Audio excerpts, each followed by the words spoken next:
totally. like lights out. I'm actually not sure who put the two of these players in losers. I know that Antoine lost to Hamad in winners. Yes. I'm not sure who Nice One was taken into losers by. But I'm sure we'll find out at some point. And they're still button checking at this point. Yeah.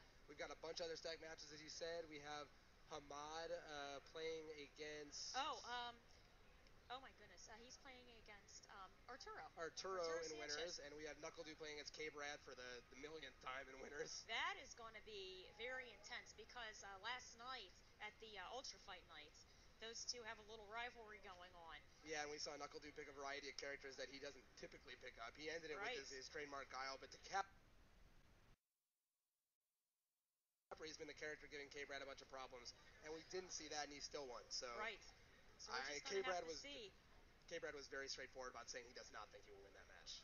Well, we're just going to have to see. Hopefully he can just really focus on if Knuckle Dude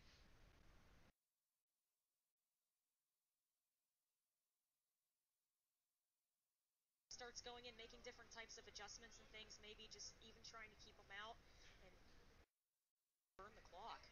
Keep some damage, burn the clock, something like that. Anything. For sure. And then finally, we will have Coach Steve play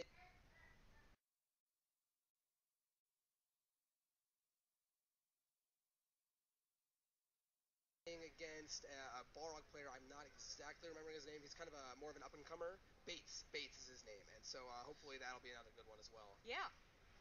But we have a wide character variety so far. I think we have 8 different characters in this top 8, including Guy and Hugo and Balrog, who you don't necessarily see as often in the top 8.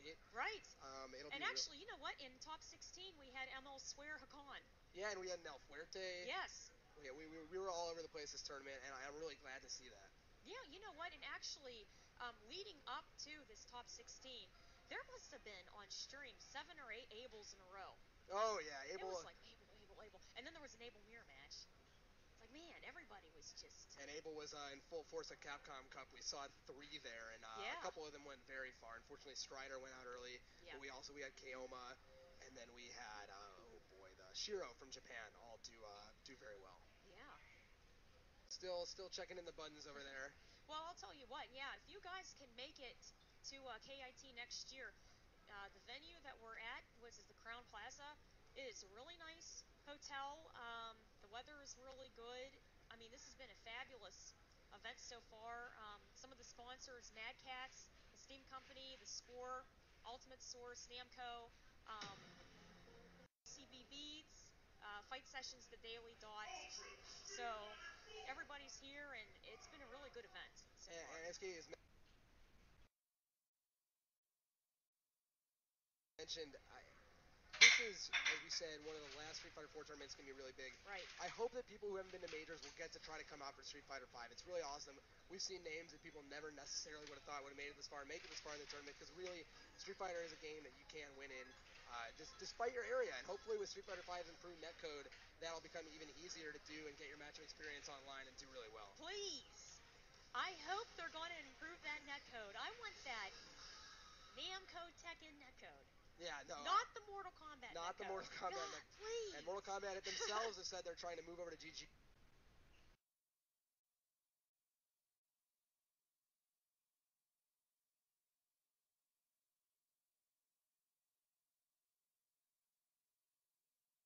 So I think that push is really there. It looks like we're really close to getting into it at this point. On the character select screen, I can tell from the music. So here we go. As we said, we're thinking we're going to see Hugo versus Guy here, and that is exactly what it is. Oh, Evil Ryu! Whoa! All right, I think the Guy versus Hugo matchup is something he doesn't want to try to play into. We've seen him play Evil Ryu in the exhibition versus Casey Dillon. Guy is definitely his main, but this is probably a better matchup. However, I know that Tuan knows this, so it'll be interesting to see if he can play at the caliber of the Evil Ryus that Tuan has gotten all this experience against. Most definitely. Yeah, this is going to be interesting with all the projectiles. Tuan always picks Ultra 2, I'm pretty sure. It gives him more damage. It gives him the read opportunity on backdashes. Gives him better option selects. We'll see what happens here. Oh, man, focus in. All right. Starts off quickly. The Fireball game's hard to play versus Hugo. He's always going to be looking for that. And Clap now very easily beats Fireballs as well. Here we go. nice backdash and huge punish off of that. Nice Tuan will combo. often go for that early in the round, that reset into the knee splasher. Missed DP. Oh, and not a good punish though. And Nice One is suddenly taking the light lead, but these counter hits are going to get him in trouble. This has been high flying so far. Yet again, a low damage punish from Tuan. Oh, and staring each other down the corner. Nice. And the counter hit clap hits it. I would really like to see Tuan punish those whiff DPs a little harder than just crouching strong. Right, we have to hit confirm those. Of course, what you've seen out of Hugo so far is down short into clap is not a combo unless it's on counter hit. However, on counter hit, it gets a really nice punch. And there you go. There's the patented 4-clap combo. Man, Antoine is going in. The thing about that is, at that range, oftentimes DP will whiff if he does the clap. So it's a really, really good pressure tool. Wow. Antoine being very aggressive here. Consistent. Man, I'm shocked. That option select was meant to be exactly that, but mistimed slightly. Oh. Nice mix up here. Saving it. Great stuff by Antoine. And the tick. I really would have liked to have seen us switch to Guy. I don't think his Evil Ryu is at the caliber to beat this Hugo.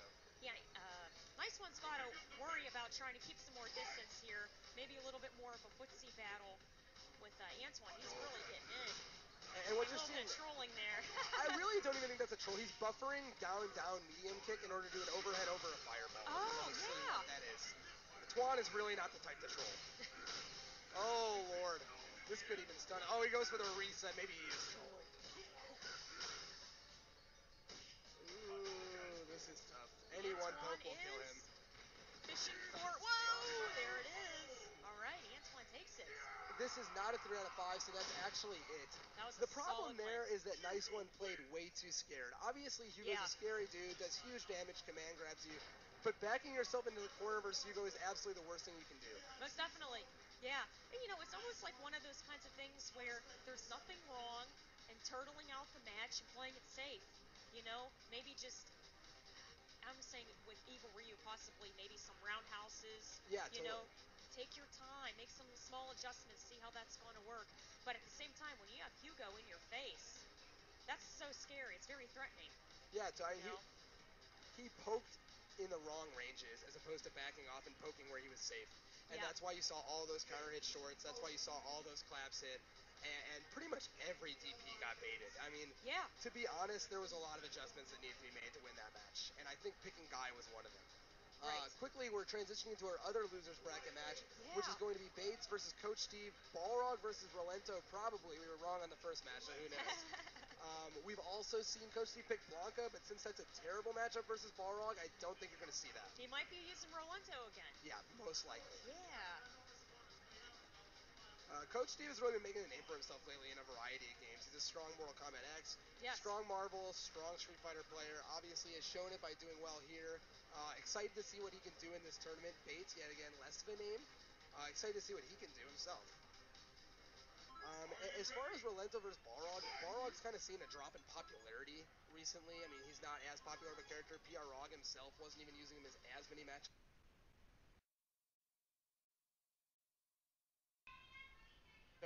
Right. So we don't know as much about his matchups in terms of what we've seen in tournament.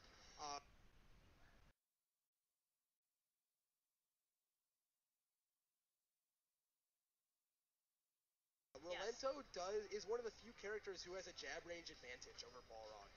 Despite being slightly slower, that little stick is going to poke Balrog out of his jab, and it's going to really force him to use a sweep, to use slower moves, which is, I think it gives him the tempo advantage.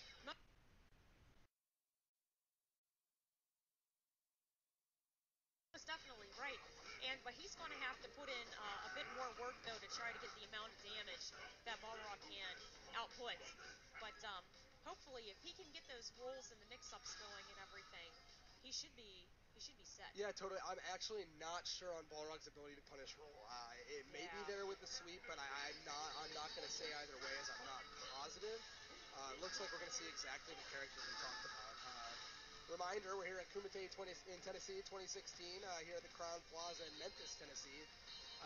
How are you doing so far, Katie? I'm doing good. This has been awesome. This is an awesome event. Having a great time. How about you, Mike?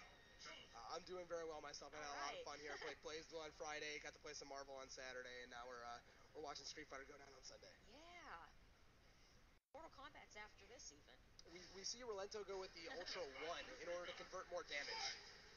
Oh, here we go. Roller ready. Alright, and we see Rolento backing off. He's a longer range character than Balrog, so naturally he's going to try to abuse that by staying at ranges where Balrog can't hit him as well as he can hit him. Right. That overhead is plus, so if Balrog's not to react to it, it's going to be troublesome. Focus attack into a throw. And yes, the EX dash straight is armored, so it sometimes can function as a reversal, but it does not beat throws. Oh, man. Push to the corner. This is a really bad situation for Balrog. But, oh Lord, that's going to be a lot of damage into Ultra. You rarely see that used as an armored reversal, but it worked out there. Steve really taking the damage Oh, it's baited, but not punished. Ooh. Oh, miss? Is this going to be a punish? Nice. Very nice. I'm not sure what that was. I believe that juggle sometimes off the anti-air EX roll, but it was just not fast enough there. Yeah. And Bates off to a good start. Yes. Wow, and a counter on that. Oh, man. Where honestly, Balrog's hit through a lot of stun, and he has not got out of the stun range. He is still in there. Yeah. Any throw, anything could possibly do the stun right now. He's probably dropped out by this point. He bullied Rolento into the corner. Very nice. We see him, instead of converting the Patriot Circle damage there, he's actually just going for the overhead to get more frame advantage and get back in. Finally, the corner. Either character that has a corner in this game is going to be in a huge advantage. Neither character is going to be able to escape especially easily. Rolento lacking in reversals and Balrog lacking in very usable reversals as well. And yes, nice. Balrog is completely... He's dominating the tempo here in that. Right. Ooh, that could have been an Ultra, and he might regret that. That's his block. Chip damage here. Yes, he could have converted the Ultra on the dash straight, but probably didn't have the charge. Very nice. Frankly, we're seeing something we did not expect, which is Bates pretty solidly handled Coach Steve in that first round. Very. Yeah, very. You know, it seems almost like Steve couldn't start a momentum with Rolento. So, you know what? He's going to I think he's sitting on the floor. To regroup himself. This is when it gets...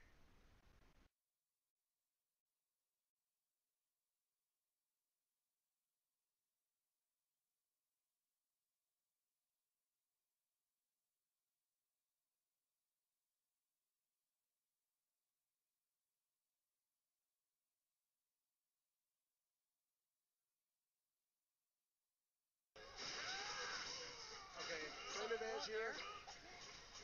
Finally, he low shorts him out of and reacts properly to the turnaround punch, which is really big in getting him and he'll sit here as long as he needs to. I see no reason for Coach Steve to go any further in. At this point, he's got the whole screen as real estate and only a couple more hits to do. Playing a very smart game, just zoning him out. That move will beat any armored dash punch as it's multiple hits. So he just keeps spamming it in order to not get dash punched. Whoa. And throws him out.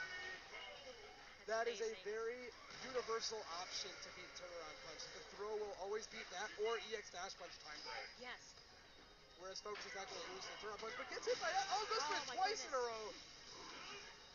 Steve's playing very smart right now. Nice overhead. And watch out for stun coming soon. Oh, staying in there, tries to bait it, but just walks into it instead. This is almost entirely unscaled. And he gets the whole corner back. One of the biggest things about that Ultra, it's been nerfed from damage, but it still does give you so much corner carry off of the head button. Yes. Very nice. Gets that hit meaty. Oh, my goodness. So now that is 1-1. We've seen him get hit by roll a lot. Bates has been doing a lot of walking forward. At 1-1 now, you can see that Coach Dave made a pretty strong adjustment. He beat out turnaround punch a bunch of times. He beat out EX dash straight a bunch of times, which were how Bates is getting in. Right. So unless he can find a better way to get in, I think this is going to need to be the same way. Yes. I totally agree. Throw again. Tough for Balrog to handle, honestly. And where Rolento can very easily anti-air Balrog, it's a little more difficult the other way around. Very nice headbutt out, but trades. Man. Now jumping off the wall there is one of the few invuln moves he has, but it's not fully invuln that it can get caught out. Hopefully Bates can get something started here. Oh, almost like an anti-air there. Oh, Nice. And after standing there, just eats it. Poorly reacts to that. Unfortunately, is going to eat the corner and a bunch of damage for it. Oh, and that's the unsafe overhead. However, it is hugely damaging on him. Oh, and good again. Wow, that did a lot of damage. We've seen jumping get beat. We've seen turnaround punch get beat. We've seen dash punch get beat. He's going to need to work more on using sweep and footsies to get in. But unfortunately, the range differential is making even that tough. Oh, and the reset. Oh, my. Stun could be coming real soon. But instead, he decides to back off and just hold the corner. Very intelligent. Coach Steve is a very clever Valencia player. Hopefully Bates can make some of the right, I was going to say make some of the right reads. And right there, you saw something impressive where he walked forward on wake up, walking him underneath the cross-up so he could punish it with the roll. Oh, man. At this point, yeah, he's pretty much just throwing out those turnaround punches wherever he can, and they're just getting dodged. At this point, Steve's definitely using his mobility to his advantage. Yeah. Bates has been figured out, and I don't see anything changing here. But the sweep starts stuff and gets thrown again. Once Coach Steve adjusted, nothing was there. Yeah. Well, that wasn't amazing. The first game was so convincing. And then Steve knew where to make the adjustments and the changes and everything, and how to keep his distancing and everything, and also probably sitting on the floor where he was more comfortable. Yeah, that makes a huge difference. Honestly, you could tell in the first match when he got hit by a couple of the turnaround punches, counter hit, when he jabbed into a couple of the EX dash punches, he was messing up. He knew what to do, but he wasn't properly executing. And by moving to the floor, by getting more comfortable, and by continuing to stick with what he knew should work, he ended up completely turning around the match and dominating him from there. That brings us to the winner's side. This is a match that I think everyone's really excited for. This is going to be really interesting. I don't know what to think. Last night, at Ultra Fight Night, these two had a little grudge match against each other. This is going to be a very tense match. This is going to be a match almost as serious as an Evo match. I think these guys' egos themselves are on the line for this. Yeah, K-Brad is doing a thing K-Brad tends to do, where I think he's now talking about how much he cares about this, and I think he really does want to beat Dew. It'll be interesting to see. I mean, the obvious pick for him is the Capri, but the fact of the matter is, Dew likes to win the way Dew likes to win. He likes to put on his shades, he likes to pick a troll character, he likes to do whatever he can to win the way he wants to. So we might see Guile, we might see Cammy, we might see anything out of him. The Capri would be, I think, who he's going to pick to secure the money, but anything could happen. And, in addition, I mean, these guys are both going to try, their absolute best. So if Dew feels, hey, that's going to be the character that's going to take me through, then that's going to be it. Totally, and in a 2 out of 3, you can really see this go either way. We've seen it go extremely in Dew's favor in the past. Let's see who they choose here. It's going to be big. DeCapri comes out. He's serious about this. He's not down to troll. This is the matchup that we've seen K-Brad lose time and time again. But hopefully we can see him make it a little closer or even take it this time around. Yes.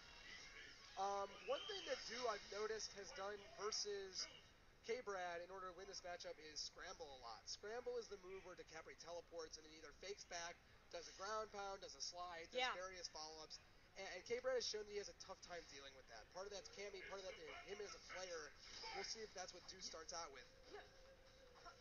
Well, right now we have a good neutral game here with some footsies. Obviously their buttons are extremely similar. Nice. DeCapri, a clone of Cammy in the story with a lot of similar normals. So their ranges are pretty similar in general. But Cammy's going to be wanting to get in there a little harder. K-Brad getting in there has Dew in the corner. Now, something important to note is that while DeCapri does a reversal, without meter, she has to guess. One of them is hit invul, one of them is projectile invul, one of them is throw invul. So you can meaty throw a DP if they choose the wrong one. And right now he has no meter, so the offense is extremely in K-Brad's favor. Drops combo. Gonna have to watch those straight up and throws him. spikes there. And yes. Okay, win by K-Brad. A big thing K-Brad likes to do is jab into the short. A lot of people are used to the first hit of the string being the low. So when the second hit is the low, it catches a lot of people off guard trying to backdash or jump. Nice. Reset! This could be a stun, and one more hit gets blocked. Still, this is going to stun him, and this is going to be almost the entire life bar. One more hit, one more throw will kill him. Whoa. And there we go. Smart. We saw a bunch of people, including K-Brad himself, saying this is going to be free, but Knuckle Dew is down 1-0. One more game will get him out, and he was convincingly beaten right there. You know, it was very smart, solid gameplay there by K-Brad. Let's see what Knuckle Dew is sticking with DiCapri and... Yeah, they actually did go back to the carriage select. So I'm sorry. Yeah, we're not sure what's going to happen here. DiCapri is who he's dominated with. I don't necessarily think it's smart to switch here, but he's done well with a variety of characters versus K-Brad. He beat him with Guile last night. That may be more comfortable for him, but K-Brad has never beaten his DiCapri. So despite losing one match, I'm not sure what he should do here, and obviously he is not either. Yeah. You know, and there's nothing wrong with taking a minute to sit back and think, okay, we're in top 8. There's a lot riding on all of this. So Dew has a lot of choices. He can play multiple characters. But right now, looks like K-Brad is on a roll. So he's going to want to choose someone that he feels comfortable with. That might be Guile. It very well could be Guile. It very well could be DiCapri. What I liked about what K-Brad did that last game is instead of spending his meter on DPF ADCs to get out of pressure, he spent his meter offensively. We saw him do Spiral Arrow FADC to get more damage. We saw him do Spiral Arrow FADC to do a reset to hit him into a stun. Yes. And we spent all his meter just to stay in because he knew once it resets to neutral, DiCapri was going to be a little much for him to handle. So I think we're going to see him have the same strategy, using all his meter, all his resources to stay offensive. And Dew is still debating this. Ends up with Guile. This is not considered a good matchup for Guile. Most people would peg this in Cammy's favor. However, I think Dew feels a little more comfortable down a game. Yeah, that's definitely it. You know, sometimes the character that you use the most, you know, in a stressful situation, you automatically think of your reactions with them and their combos and things like that. So hopefully he'll be able to make better changes with Guile. He starts with a back fist, classic Dew opening. One of the things you see here do here is one of the things that makes a Guile player good is when they do not throw sonic booms. And right now, since he's not jumping, he's throwing a bunch of them. And the shades are already coming out.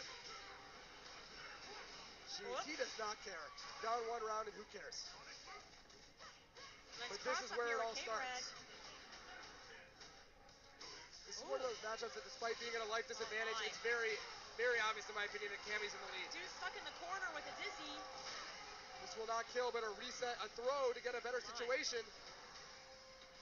And another throw. Even Chip will kill here. Wow. K-Brad in there one more round to take 4 straight to knock Knuckle Dew into loser's bracket. This would be huge. Let's see what Dew can do. And baits that, he's going to get a big punish. But we saw K-Brad come back from behind earlier. Okay, sets it back to neutral. But in the corner now, this is really tough. Very nice jump back, beats that. He's going to see himself get out of the corner. Dew looking really strong in this round so far. Really strong, but yet again, Cammy can do anything as long as she has the advantage. Bad read. 2 more hits will kill him. Very nice flash kick. Nice overhead. Yes, and the chip there would have done it no matter what. There was very little Cammy could have done to get out of that. Okay, Dew has a full super bar, and K-Brad, I believe, has he's just down to 1 stick of butter. All right. And the dinosaurs are going crazy. One of the new SFXT pages. K-Brad finally gets out to an early lead. We have not seen that versus Guile yet. Misses a huge combo to potentially stun him, and this is going to change the outcome of the game entirely. Backdashes, but puts himself in the corner. Very nice. Throw back to the center of the screen. Jabbed out. Backs himself into a corner again. Keeping that distance. 2 hits does a lot of damage here. K-Brad trying to get in. Does not bite on the frame trap whatsoever. K-Brad trying to avoid jumping, and instead out-footsies him.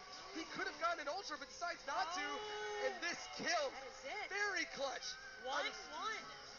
Extremely shocked he did not go for the ultra there after the flash kick juggle, but instead goes for the walk-up throw. That is rough. K-Brad had a huge advantage there and stifled it. We're down to 1-1. We're definitely going to see Cammy again. We're definitely going to see the same matchup. Yes. This is the closest we've seen this ever come in tournament for sure. Most definitely. Man, these two are really going at it. I think this is going to be definitely a great match here. Sonic Boom starting the round. Another one. what NuckleDu's doing here is fighting for screen control. Despite being the defensive character in the matchup, the more he can walk forward, the less room Cammy has to breathe, and the more she gets closer to the corner. But Spiral Arrow is an extremely good corner carry move and brings him there. And yet again, back in K-Brad's advantage almost immediately. Guile, a low stun character, getting hit with a max damage combo. I don't think this, oh, this might just kill. I don't know. It's going to be close either way. Yo! Okay. Red Focus in this game is actually your highest damage starter off of a stun. And he knew that with the Ultra Stock, it was very, just a one-hit stun combo and it would kill him. Stun in this game actually follows up on the combo that went into it. So if you punch them one hit for stun, it starts a two-hit combo scaling-wise. Oh, man. But in the corner now, this is a really tough situation. Any jump can be anti-aired, except for one that you don't try. Oh. And now the situations have turned. Throne sets up his best setup. Oh! K-Brad trying to get something started here. What we're seeing K-Brad do is walk in and focus in this range where Guile can't do anything but flash kick to beat it. Oh, man, anti-air there. We're going to the last round of this match. This is it. Man, Well, we've seen Sonic Boom start every round. There's not much we can do. And sweep to anti-air, but the throw tech gets beaten by the EX dive kick. And another flash kick. Oh, boy. Oh, man. We're not seeing do much to beat these focus attacks. Man, the movement here is amazing. Oh, good yeah, K-Brad is getting in and staying in. Backed into the corner here. The thing about this is that it actually makes it a little bit harder for Cammy to cross up. But she dodges the flash kick, and here's a setup. The throw tick has been hitting him constantly. Unfortunately, he doesn't get the mix up there. Do is out. We have seen 0 DPs from K-Brad defensively. 0 DPs yet again. And one more hit will kill him, one more chip. And that'll... Oh, K-Brad takes it! Oh, okay. Will they shake hands is the question of the day, and they won't even try. No, that was a good win. Boy, those guys took it round for round. Solid play on both. Yeah. And what a story. K-Brad has been losing to this dude for, time and time again for the better half of the year. But 6 months, a year. Yeah. And so to see him, after losing again last night in that exhibition, destroy his decaprator to the point where he wanted to pick Guile and then beat his Guile is extremely impressive, and that's going to dictate a lot in the tournament. Yeah. Now we're going to see what he has to do. Now that he's moving on to winners, Do is sent down to losers. It just changes things. Hamad thought he'd be fighting against Do next round if Hamad was to win, and now he will not be if he is to win. I mean, everything changes based on that. And big ups to K-Brad for changing the way things have gone. Right. You know what? And I think one of those big changes, too, was he was doing those cannon spikes and when they were whipping, and Do was going in there with big punishes, and he did that one, and then he stopped. And that was great. That was a great adjustment for him to make.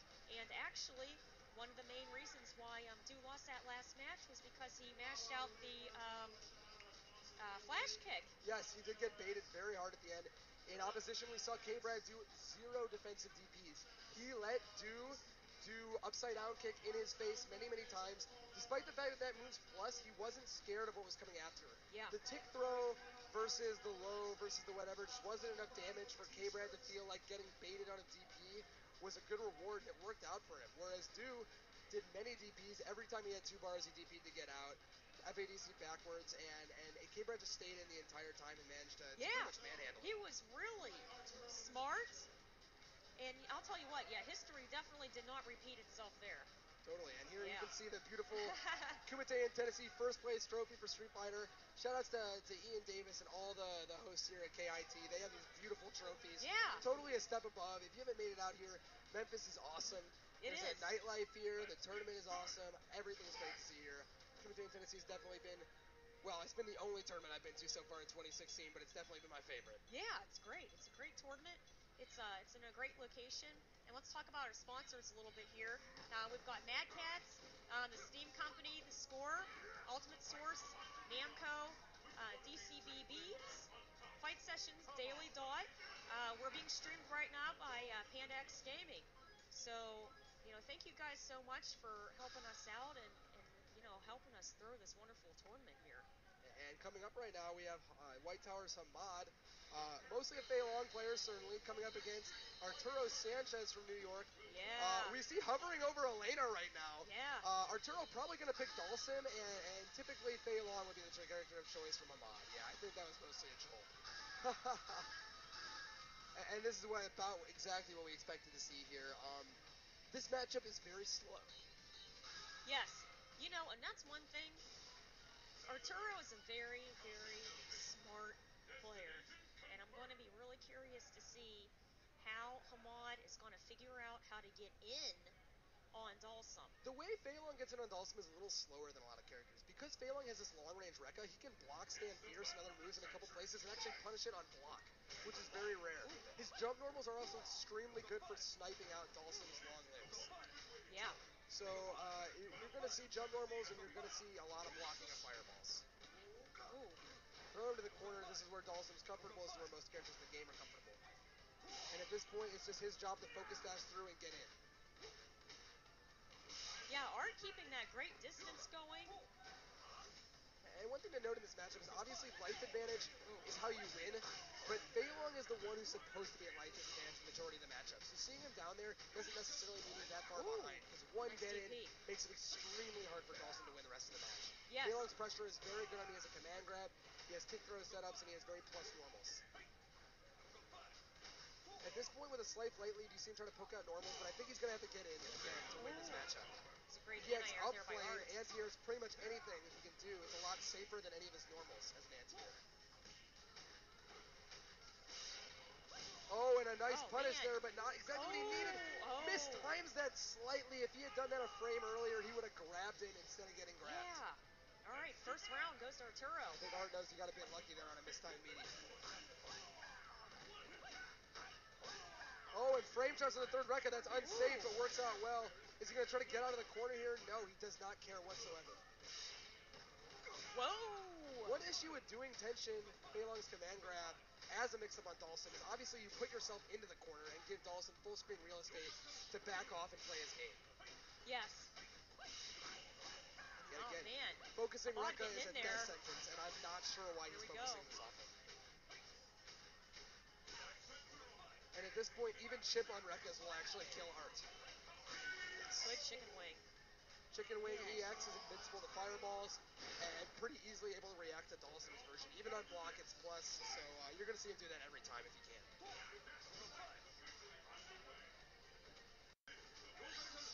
Arturo working on a full super bar here. Yes, and you can see Hamad does not mind eating a couple hits to back off Arturo to the corner.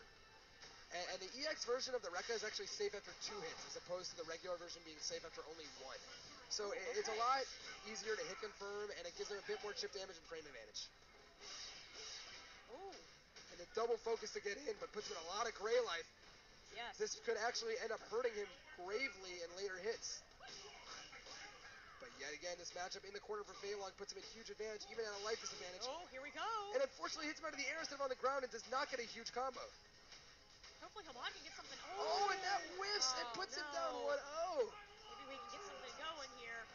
Maybe he will pick I think Elena this next time. He could. I think we're going to see Fei Long stick with. He did pretty well there. Made a couple mistakes on his focus attacks getting in. Yes. Yeah, he jumps right back into it. Anti-air. Anti-air for big damage twice in a row. That's not a good look to start the round at all. Ugh. Focus back. Those big knees. Man, and a third one. Jeez. Young Art.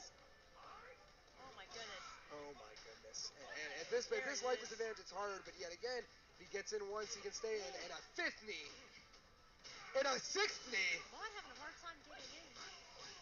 All right, let's see if we can get something in the corner here. Jumping not working out for Hamad at all. All right, light kick, light kick, light kick, light kick. Art's patience here is amazing. And he has not jumped once. He has not teleported once. He has done back short 7 times in a row in order to just maintain the backwards momentum in the corner. And yet again, he gets out of the corner solely by playing slowly. And this ultra is going to get blocked and punished, putting Arturo into game point range. Yes. Hamad looks very upset with himself, but he's an extremely clutch player. He's last year's Kumite and Tennessee champion. I think we can definitely still see him clutch this out. And a huge jump normal to start the match. Ooh. And yet again, big. What can we do Going here? totally the opposite of last round so far. We're going to see a lot of down strongs and a lot of rekkas. Try to get that. Another knee. The jumping at art has not worked out for him at all so far, except over fireballs. And I think he's going a little too hard on the reads. Very nice. And that beats out Art's back short for a counter hit. In the corner there, you've seen Art basically mash on back short as it's 3 frames and has not been challenged whatsoever by Hamad. And there, the DP offensively was what he needed to get him out of it. He should have, in my opinion, just try to have Art come in because he has such a strong life lead right now.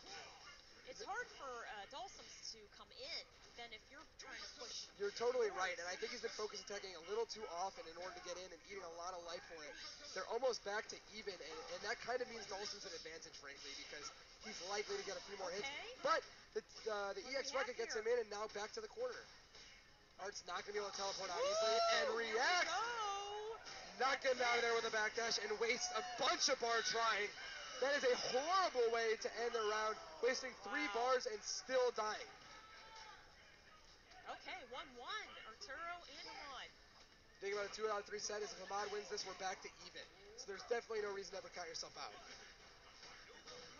Back to the corner, light punch, low to flames plus, and reads him with that, getting 2 chicken wings in a row. All right, no juggle at the level 1 focus, because it's not possible.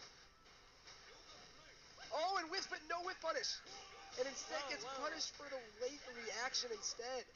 An execution error for Hamad makes a huge difference and puts Sabin back in the lead. Yet again, reacts poorly, but the DP here beats the back short again. And now in the corner with a huge life lead, tries to beat it again. With 2 bars, he figured he was safe on that, and he was. We're going to see him focus through limbs and keep the momentum. One, yes, that's guaranteed. All right. Dawson did not have a reversal there that wouldn't trade, and it was simply impossible for him to get out of that meaty jab. So now we're back at even. It looked really bad for him. We saw him eat a bunch of knees on the way, but we're back to 1-1 at the set. We're probably going to see the same characters come out, and we do.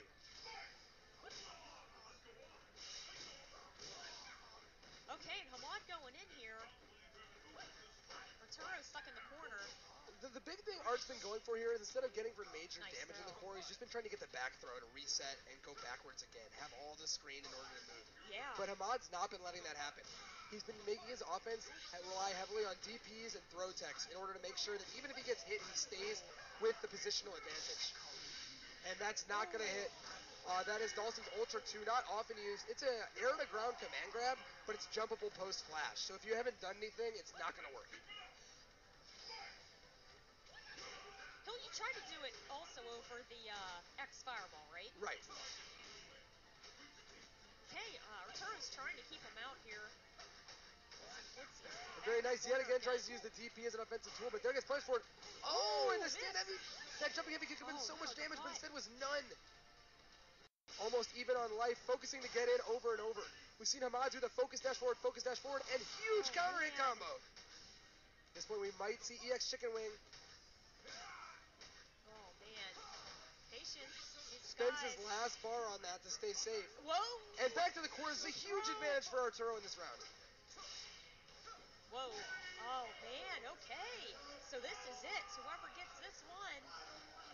Hamad laughing. What you saw there was he accidentally released the focus and were trying to hit the limb, but Art had just jumped back. So he ended up getting punished for that. And yet again, a couple anti-airs to start the round puts him in a bad spot, but now all the way in the corner, tension. And resets it to get back. So smart.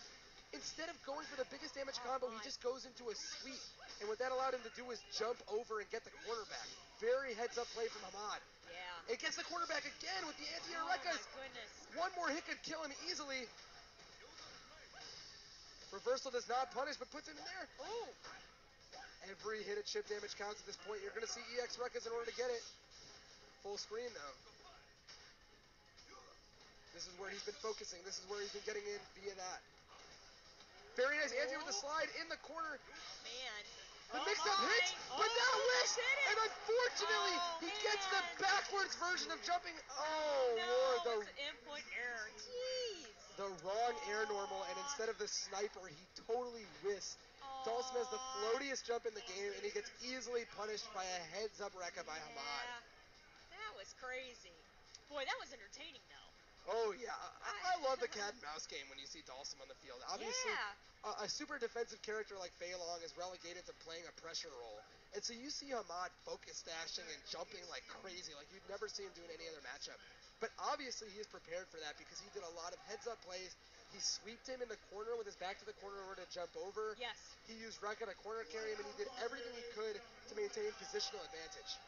Now you're seeing a loser's bracket match that we didn't necessarily think we would be seeing. Knuckle Dew, having come off the loss to K-Brad, is going to be playing against none other than Alucard. Yeah. This is going to be another really interesting one. I mean, we're thinking Alucard's going to be using Hugo. We think that Dew is going to be picking Guile again with projectiles. Yeah, Guile is almost for sure going to be picked if Alucard's pick Hugo. This is a really tough matchup, obviously. Sonic Boom is really hard for Hugo to deal with. As a result of patching in Ultra Street Fighter 4, his collapse beat the Sonic Booms a lot better than they did in the past. It's a possible matchup, but it's hard. Yes. It's really hard. And frankly, we could see Sagat come out as a result, but that matchup isn't that great either. I think you're going to see Hugo versus Guile, and it's hard not to favor Dew. I feel the same way. Just because, like you said, it's not necessarily the players now. It's the structure of the characters. Totally. And that's, unfortunately, Hugo, it's not going to work. He's so big, and Guile doesn't have an anti-air fireball that hits him on the ground like Juri does or like Goken does. But what he has instead is this extremely slow fireball. And the way that Hugo gets around fireballs with the overhead that hops over them, with the clap that goes through them, typically works against fireballs because they're still in recovery. Guile's fireball has such low recovery that he can punish it. He can see him hop over the fireball and fierce it. He can see him hop over the fireball and flash kick it. Yeah. He can do all these things to react to Alucard's reaction to the fireball, and it makes it really tough. And you can see Tuan thinking pretty hard about this. What other?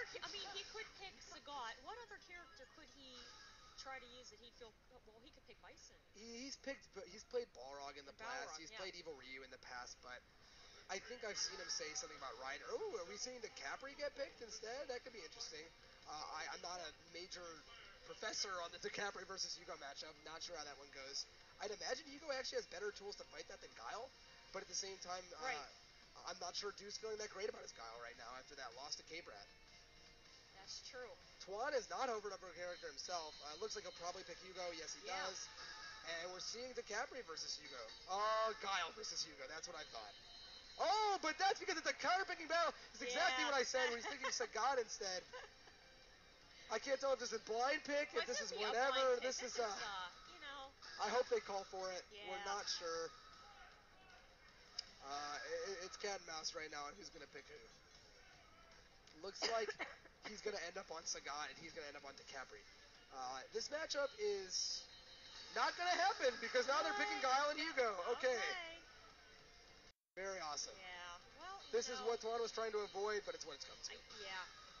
He's figuring, at the same time, Ultra Street Fighter 4 near the end of its last legs here. We're going to be playing 5, so might as well go out with a bang. Hugo's his best character as to date. So do the best that you can with the best character that you have. Yeah, and the thing about this matchup is, despite it being incredibly difficult and neutral, Hugo is very good Okuzemi-wise versus any character in the game, and that certainly includes Guile. Once he knocks him down, he really can take charge of the match from there. It's just a matter of getting in. And it's so hard for him to get around. It's hard. The way Hugo's jump starts up slowly and stays low, so moves like back fist are extremely good at hitting it out of the start of the jump. And so, you're just going to see back fist, and back fist range. You're going to see Sonic Boom outside of that range. And getting in is just so hard. Back fist. Every time he's gotten in that range, he's done it. Oh. The grapplers in this game actually have a slower jumping startup. I think it's 7 frames instead of 4. So it's a lot easier to react to their jumps. It's a lot easier to hit them out of the startup of their jumps. Right. And so moves like back fist, moves like Guile high kick is down forward heavy, work as anti-airs where they would not easily work as anti-airs in other matchups. I'm really feeling for Antoine here. He's got to try to figure out. It's definitely an uphill battle. But this is the chance right now. He's gotten him in the mix-up and gets thrown out. That's horrible. You cannot lose any advantage you have. But the reversal I'm not sure why Dude dashed him 3 times. Oh. One major factor in this matchup again is going to be that if Twan gives NuckleDu the ability to do a flash kick, yes. he'll do it even if he knows it's going to get blocked, as long as he has 2 bars. Just to FADC backwards and reset the positioning. Right. Oh, man. And enough EX boost to knock him out of 2 focus attacks. The counter in here is going to be big and gets the knockdown. 2 mix-ups can easily do this. But lets him back out again. And Do here has been reading on Alucard going for the DP baits and instead just backing off. Smart. And, he misses the reaction and tries to bait the DP. But Do did not once DP. I don't like that read from Alucard whatsoever. In 4 attempts at getting close to bait a DP, Do never fell for it. He walked backwards instead. Right. The ultra didn't work, the weights didn't work, and every time he just let him get out. Oh, character Alucard select. called for a character select. We're going to see Sagat here probably. That matchup is terrible right there. And honestly, I don't love this matchup either. Back in the vanilla days, this was horrible for Guile. His fireballs just weren't good enough to contest Sagat's. But at this point, with some of the nerfs to Sagat, I think a lot of people feel this is potentially in Guile's favor. But it's a lot more even than the Guile versus Hugo matchup. A couple things that Sagat can do are he can DP through the fireball at close range. Something with Antoine's reactions is very possible. He can compete with him in the fireball war, and he can play a neutral game, unlike this horrible Hugo versus Guile projectile battle. Oh, here we go. Antoine with a solid start here. And you see the Kara DP there to beat just what I said. Whoop. Oh, backdash is out to the grab. Throw. Back to the corner. If there's a matchup where corner is important, it's this one. And you see that by the corner hop right there. A huge life lead, and the corner makes a pretty demanding lead for Alucard here. And even with the meter advantage, it's going to be hard for Dude. Wow! This man is known for those reactions, and he will do that to you every time. It is so hard to throw a fireball versus Antoine Alucard Ortiz. Oh, very nice. That's the best combo you can get at that range. Yo, Dude going in, anti-air. Very nice combo to get the corner. Oh, man. All right. Faking a lot of fireballs here, not trying to get jumped on. Ooh. Okay. The life lead now in Dude's favor. Oh. Tries to go for a dash. I'm not sure why Dude is playing so offensive here with the life lead. A major thing here is that you're not going to use the EX Fireball simply to hit them. You're going to use it to get the advantage. If your EX Fireball goes through their Fireball, you end up at frame advantage, and you get to throw the next Fireball for free. Yes. And that one use of bar can completely set the pace of the match. Okay. So here we go. We're actually at match point here. But the start of round EX Tiger Knee tries to do the DP through the Fireball, but it's a little too late. The life disadvantage here is growing. Focus life is still depleting. No punish there on the whiffed heavy kick. Dude using those projectiles to try to get in. Oh, and misses the jump normal. That would have totally hit. Doesn't even go for the anti there. Didn't have charge to throw the Sonic Boom. Very nice counter hit. Could have gotten the combo off that, but misses it. Antoine slowly working Dude into the corner. Yes, and the life is very even at this point. There's a lot left to go in this match. And the bars are even. Whoop. Oh, no. And that's going to be very easy to flash out. He was guessing on a fireball. It didn't work out, but wastes 3 bars on a red focus cancel. Man. Now throws him out of the corner. Throws him in the corner. Short. Tries to counter poke, misses the timing, and does it again. Good stuff. NuckleDu takes it over Ortiz. You can see that Sagat worked a lot better than Hugo, but it just wasn't enough. I don't like that matchup either. And it sucks when your characters just match up badly versus someone. Yeah, just can't seem to have the tools that it needs to, be able to accomplish the job. The roles in those matchups are that since Guile has such an advantage in his fireball recovery, Sagat has to do things like read those fireballs with Kara DPs. He has to read them with jumps, and every time he misses, his life depletes further and further. Yes. And the fact of the matter is, if you can't make that read, Sagat's pokes aren't enough better than Guile's or better at all necessarily to maintain that even game. He really has to be super proactive, and when it worked, but when it didn't, it failed pretty badly. Oh, right. Yeah, he was taking lots of damage, and even chip damage. Yeah. Waiting for all that. I'm not sure. Right now, we have coming up another losers bracket match, Oh, Arturo which and Coach is Steve. Arturo and Coach Steve. Yeah. Rolento versus Dawson. I think I remember hearing that Rolento destroys Dawson, but I'm not totally sure about that due to the way the pressure works. I'm really curious to see because Arturo is so good at keeping people out, and even with Hamad, that was a three-game set, yeah, and he right. dominated him when he won. But I've heard bad things about this matchup in terms of Dawson. He does not want to pick Rose instead. We'll see how it goes. Arturo has definitely had more notable results so far in Street Fighter 4's lifetime as Coach Steve, but Coach Steve has not been playing nearly as long as Arturo and has done extremely well in his career as a player. So I'm interested to see how this goes. Two neutral jumps to start the round. And what you notice is the knife actually bounces off the fireball and remains on the field. Yeah, that was something. I thought that was interesting. Yeah, it's so that he's not so good versus projectile characters, and obviously it allows Dawson to throw these fireballs a little more, easily than he would versus a normal projectile character. Backs out of the corner. I think he tried to punish that, but I'm not sure if that's actually a punish or just a way to maintain frame advantage. Yeah, it doesn't seem to punish. Okay, Coach Steve trying to get in. Nice tech there. Oh, man, that Something interesting to note in this game is that depending on how you throw tech at normal, depending on where you tech close, far, and who actually starts the tech to throw, you'll end up at different distances. Oh, and in this matchup, they ended up teching very far apart, which is an advantage for Dawson. Man, Arturo playing very smart right now. It's so hard because Steve is so mobile. A great thing about the roll in this matchup is that once he rolls, if Dawson's to jump it, he can easily anti-air. If he needs to block it, he's in. So, roll ends up being extremely crucial. But the slide is entirely unsafe and gets it put in the corner. I really don't like that one at all. And uses every bar going for that block straight and just dies instead. Oh.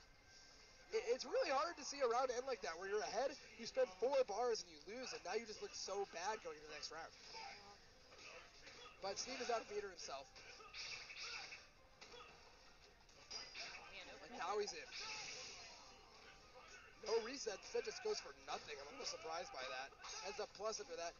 It's hard for Dawson to contest stuff like that. He really has to be proactive in doing back medium punch and doing EX up flame in order to stop Rolento from just jumping all over his head. Rolls under the fireball, gets a throw tech. Doesn't go for the anti-air. Steve constantly trying to challenge Arturo here with that roll. Seemingly, Rolento cannot punish the jumping backwards heavy punch, or at least he didn't go for it, which is character specific. Here we go. What kind of mix-up do we have puts here? Him in plus. No anti-air instead of hop back. This may hit the recovery instead. And he ultra. Gets ultra. Oh, but it blocked! Oh my god! And the meaty flame is super plus. What an unfortunate drop that would have totally taken the round. Oh man, everybody was going ham there at the end too. That's such a fast ultra. It's 7 frames, but he did it just too late. And instead of winning the round and the match, it's now back to 1-1.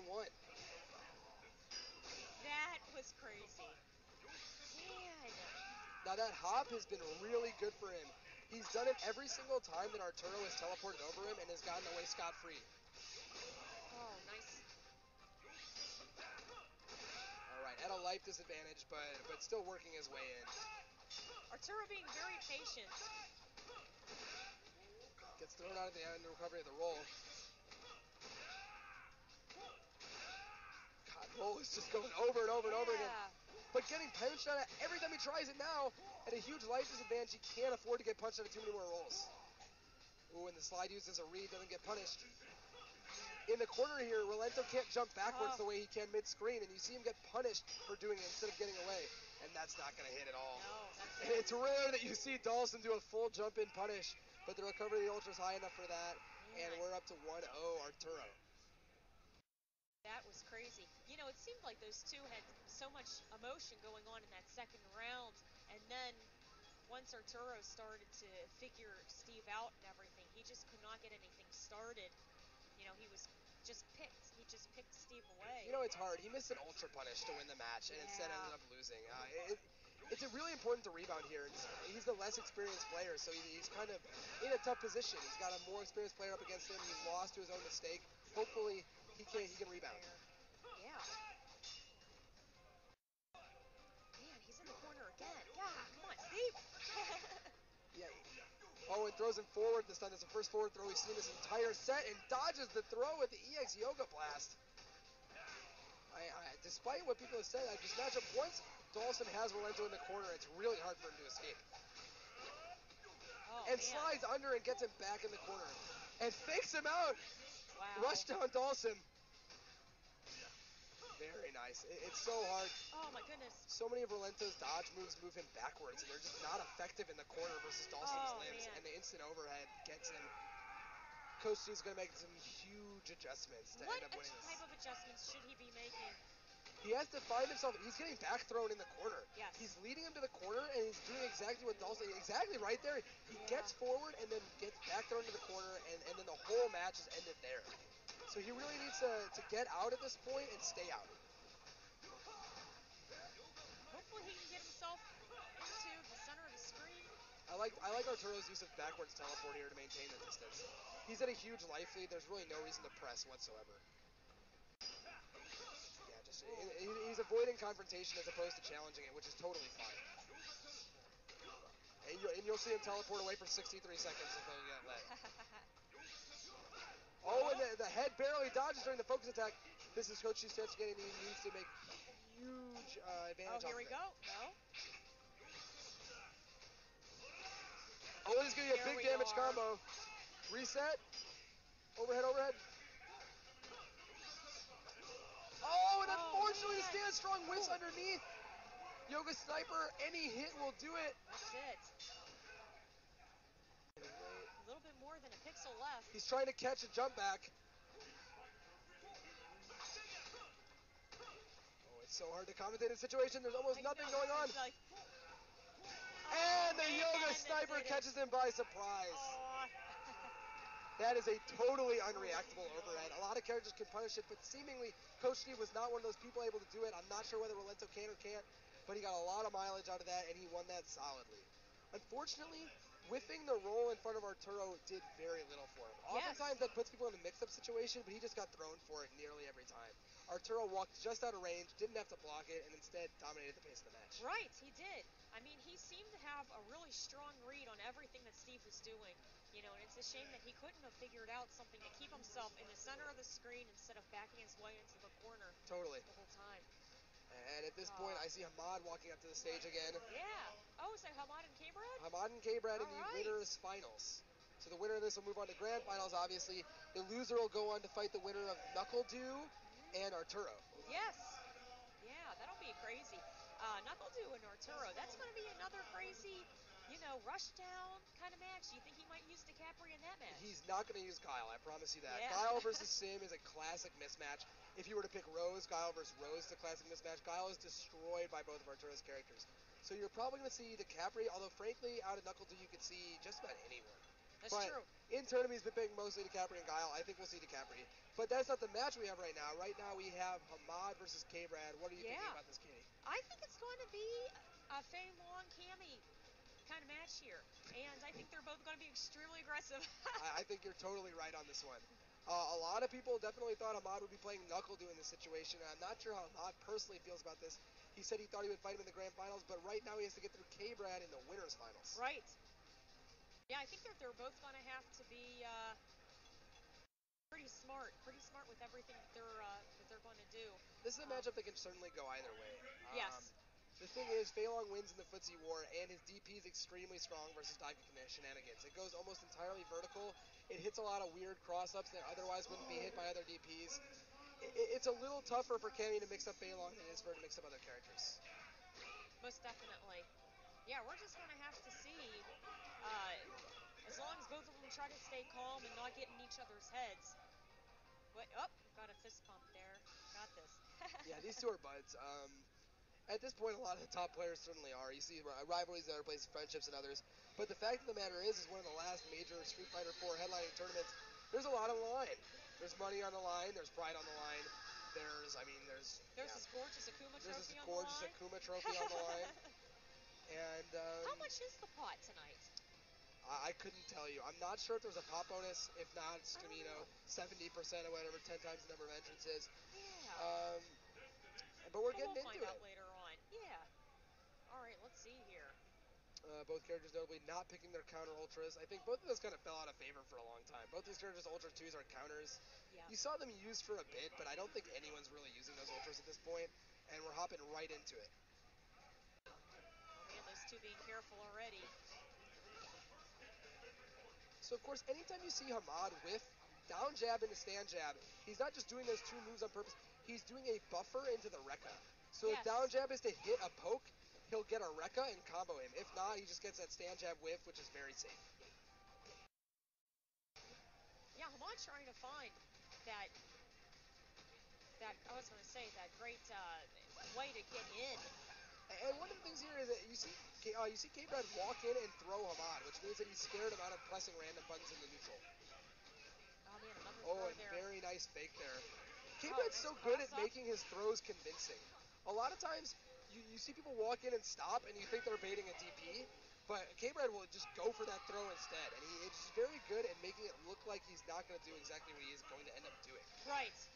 And he takes that pretty handily, honestly. EX dive kick, an extremely good way to get it on Feilong. Heartburn to anti-air. But in the corner, Feilong is an absolute killer.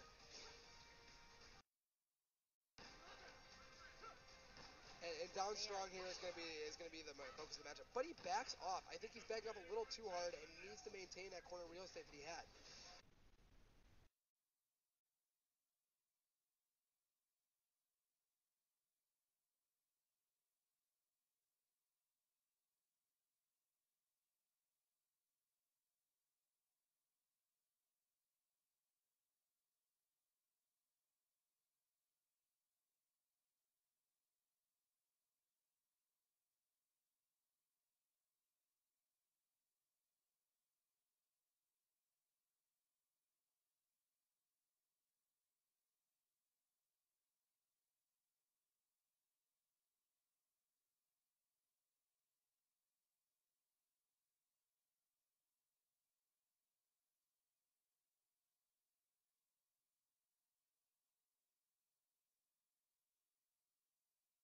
Light kick, it'll actually focus through either and then dash into a safe situation oftentimes. Oh.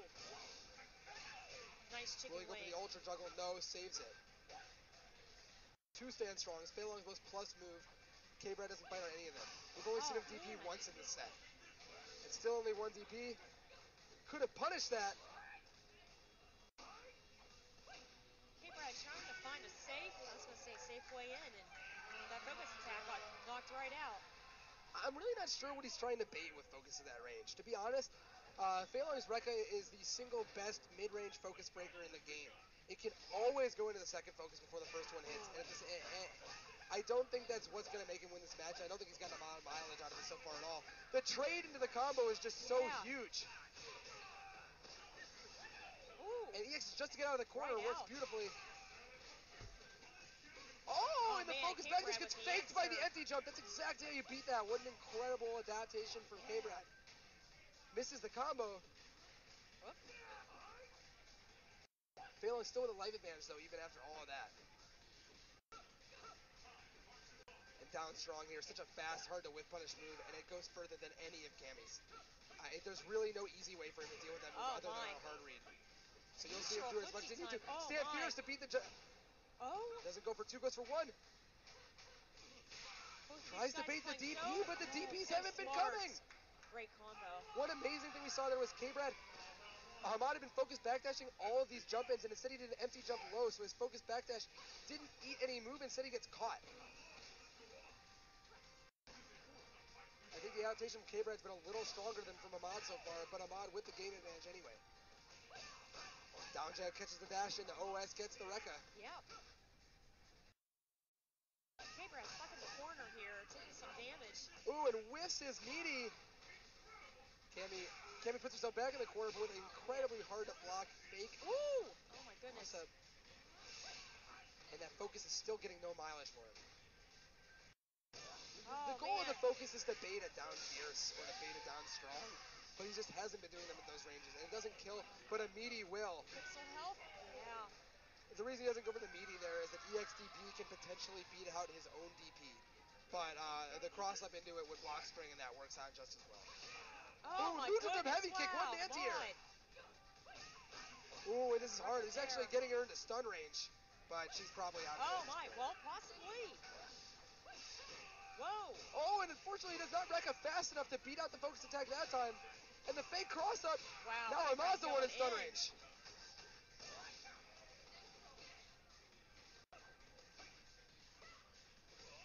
Oh, and the footsie range. And the combo. Man, this isn't going to kill, but it will be right the one afterwards. Wow, pixel left. And baits it into the win. Such good use of meter.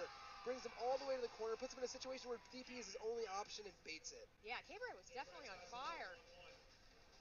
We had a huge miss there where his focus, the second hit of that Rekka should have broken the focus, but instead it didn't, and the crumple combo ended up winning him the game. Man.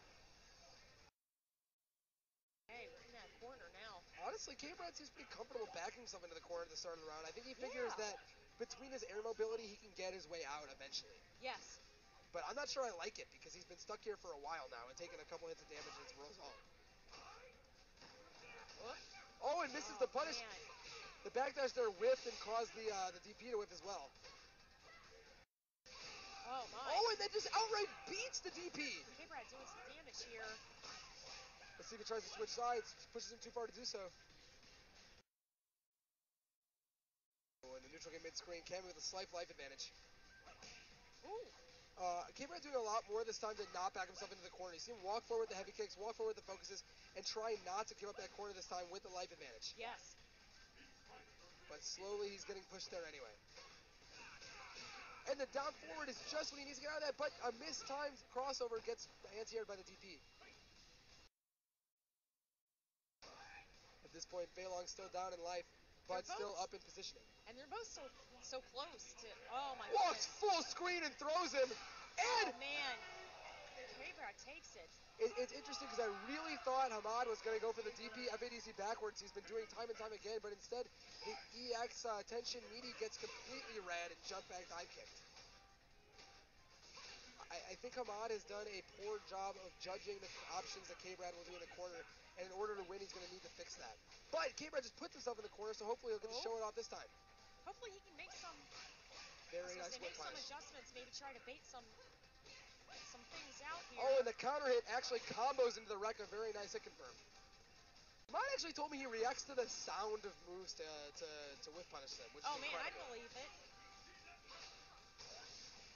Oh, and that's punished. That is unsafe on the hit. Oh, my goodness. Wow. And he loses the match. Roll.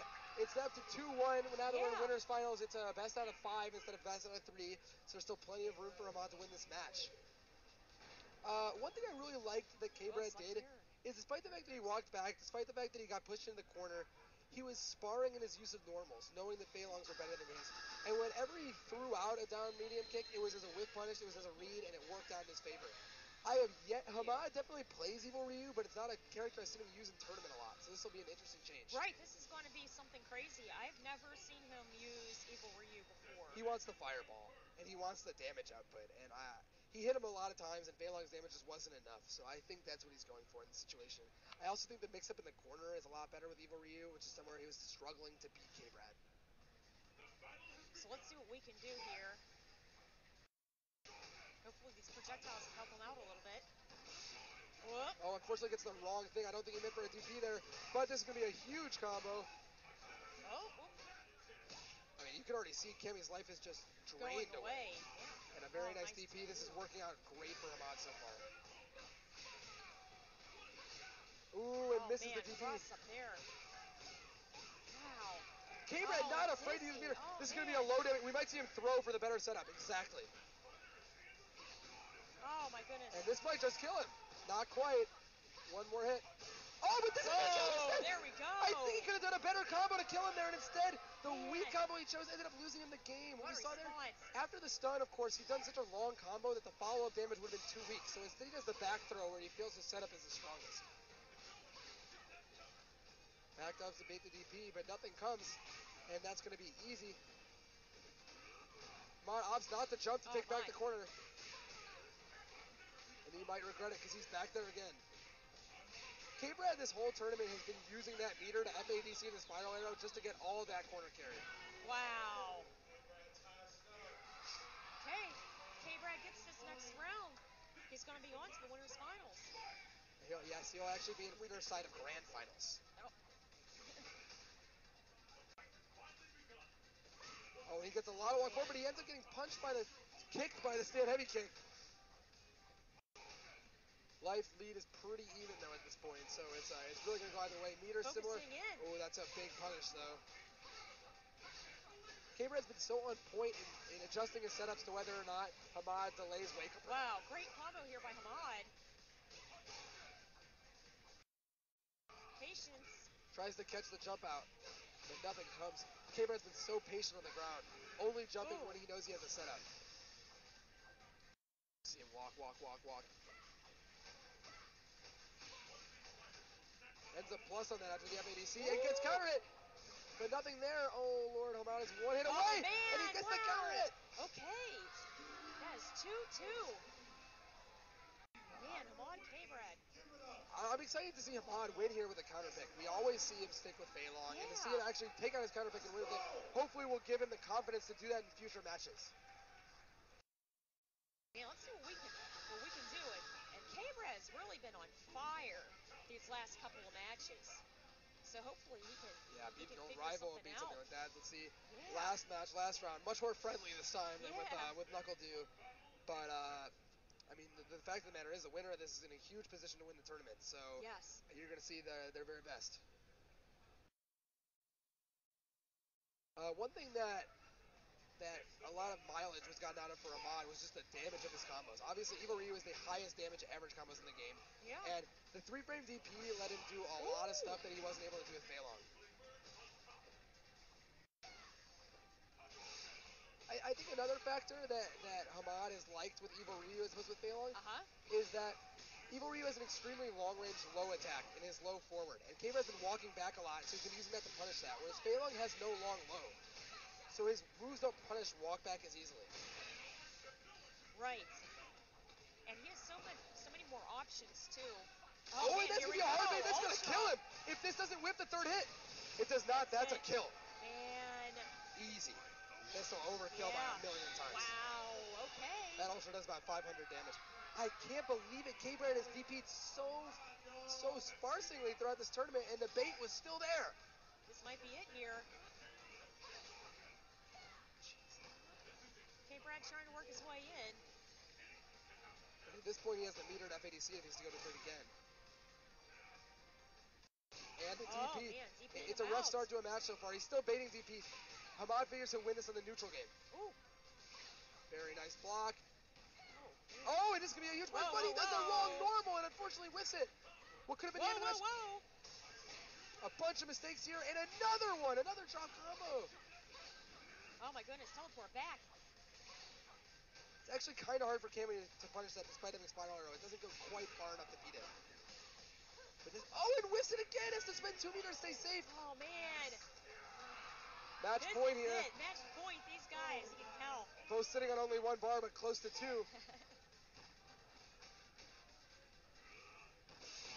Yes, and a very nice punish on that one. Would have been the fireball, but the DP just a bit faster and instead beats the focus attack.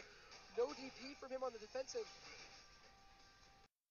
Smartly, the very, very clever of Hamad to notice that he empty jumped instead of jumping with a normal and does not go for the anti-air. This corner carry is going to possibly lead him in a game-winning position. The EX is blocked but not punished. K-Brad being very smart and patient with how he's trying to get in without trying to take that much damage. He doesn't have that much life left. Oh, here we go. This sets up a setup that could end up putting himself in a huge lead. Whoa, hits in the stun. Going to go for another probable back throw. Great job by K-Brad. Oh, my goodness gracious. One more hit will do it. This one might do it. He wants to come Ultra. Oh! Well, that's it. How That's it. unfortunate to lose by Ultra 2 rounds in a row. Lose the match to your own mistake, and K-Brad puts himself into losers.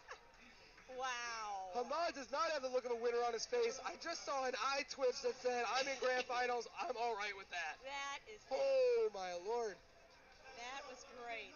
Oh, my God. That's just that easily would have killed him. Yeah. And that would have been K-Brad and Winners side grand finals instead. Oh, but man. hitting combos is part of the game. Maybe Street Fighter V's three-frame buffer window will make it a little bit easier. Man. Oh, boy. Those exciting moments. And at this point, we're going to see, Arturo Sanchez versus NuckleDu, and the winner will have to face K-Brad.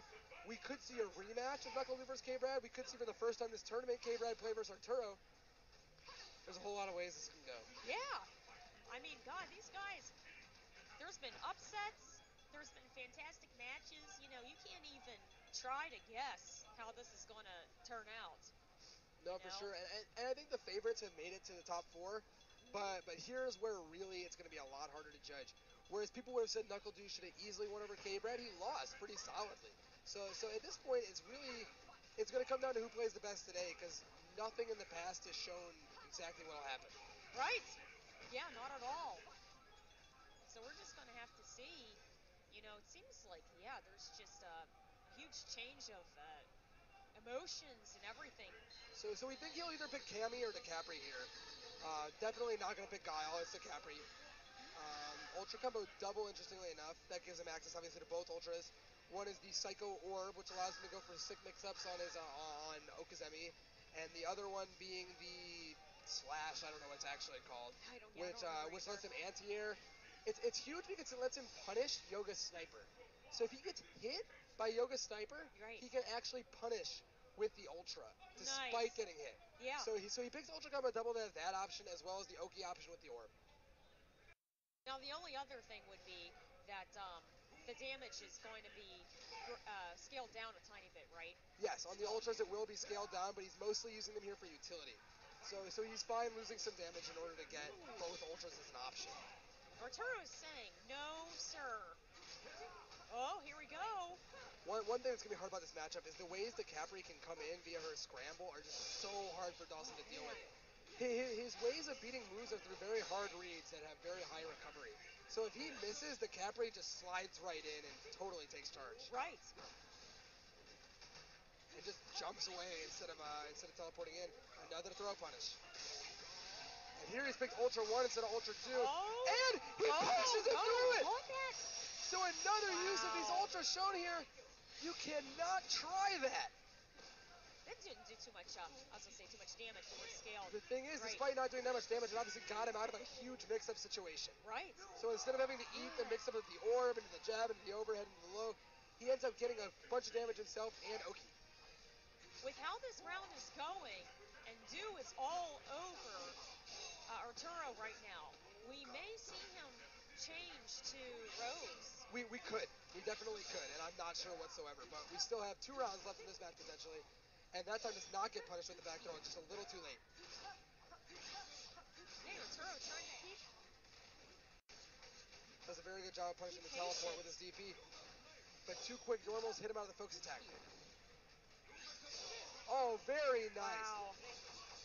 And this EX is actually safe on block. Du being so aggressive here, pushing all the buttons.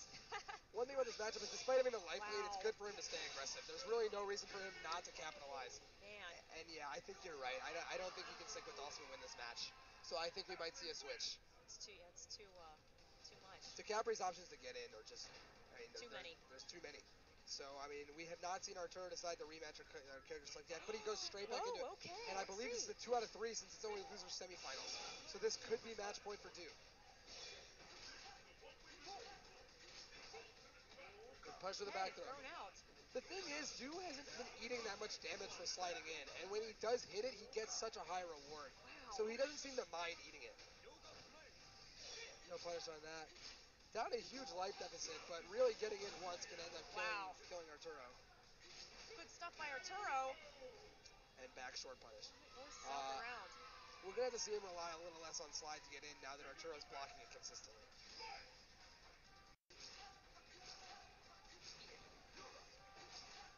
Trying to mix that up a little bit Yeah, more. the whole point of scramble here is just to put him in a scary situation. But Arturo's done a good job waiting for what is actually going to happen and then reacting to it just late enough to punish whatever he does. Yes. Oh, wow. And there's the standing heavy kick. Would have been safe if he had gone back and punished him for going in. Ooh. Fire. Oh. Misses the mix-up, and he misses the DP too. It's a plus. Pushes him towards the corner where it's hard for DiCaprio to get out. Sticking with Dawson obviously seems to have been the right decision. Ooh, Dude, and that trying could to have figure possibly out his next plan of attack here, trying to get out of the corner. We haven't seen the slide in a while. I think he's Yeah. faking. I think he's faking in order to do it eventually.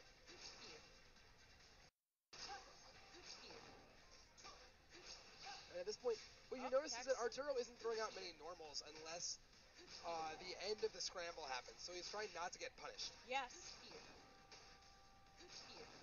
And there you see, there's an actual punish, guaranteed. Oh, but here's where everything starts, off of one throw. And he's plus into this. We've seen him jump after this every time. Oh, tech there. Uh-oh. Nice block. Whoa. Oh, and whiffs the throw. Man. Dude trying to get something started and got thrown.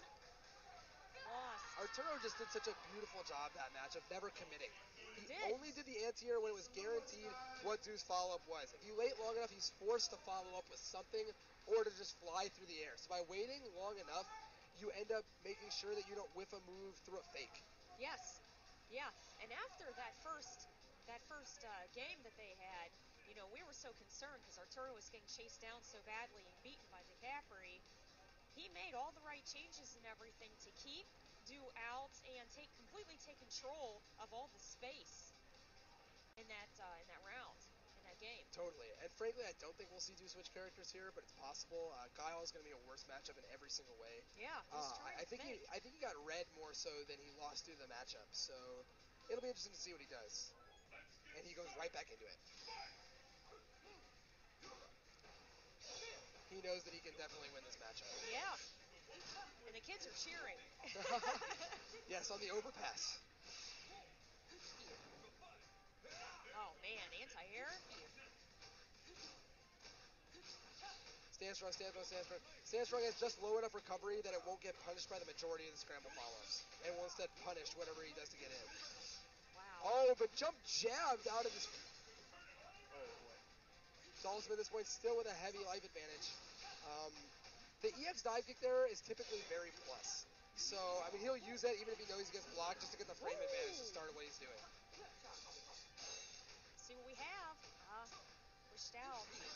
I don't think Dawson can actually stinger. punish the scramble. It's -3 now, but I'm not sure he has a move far enough.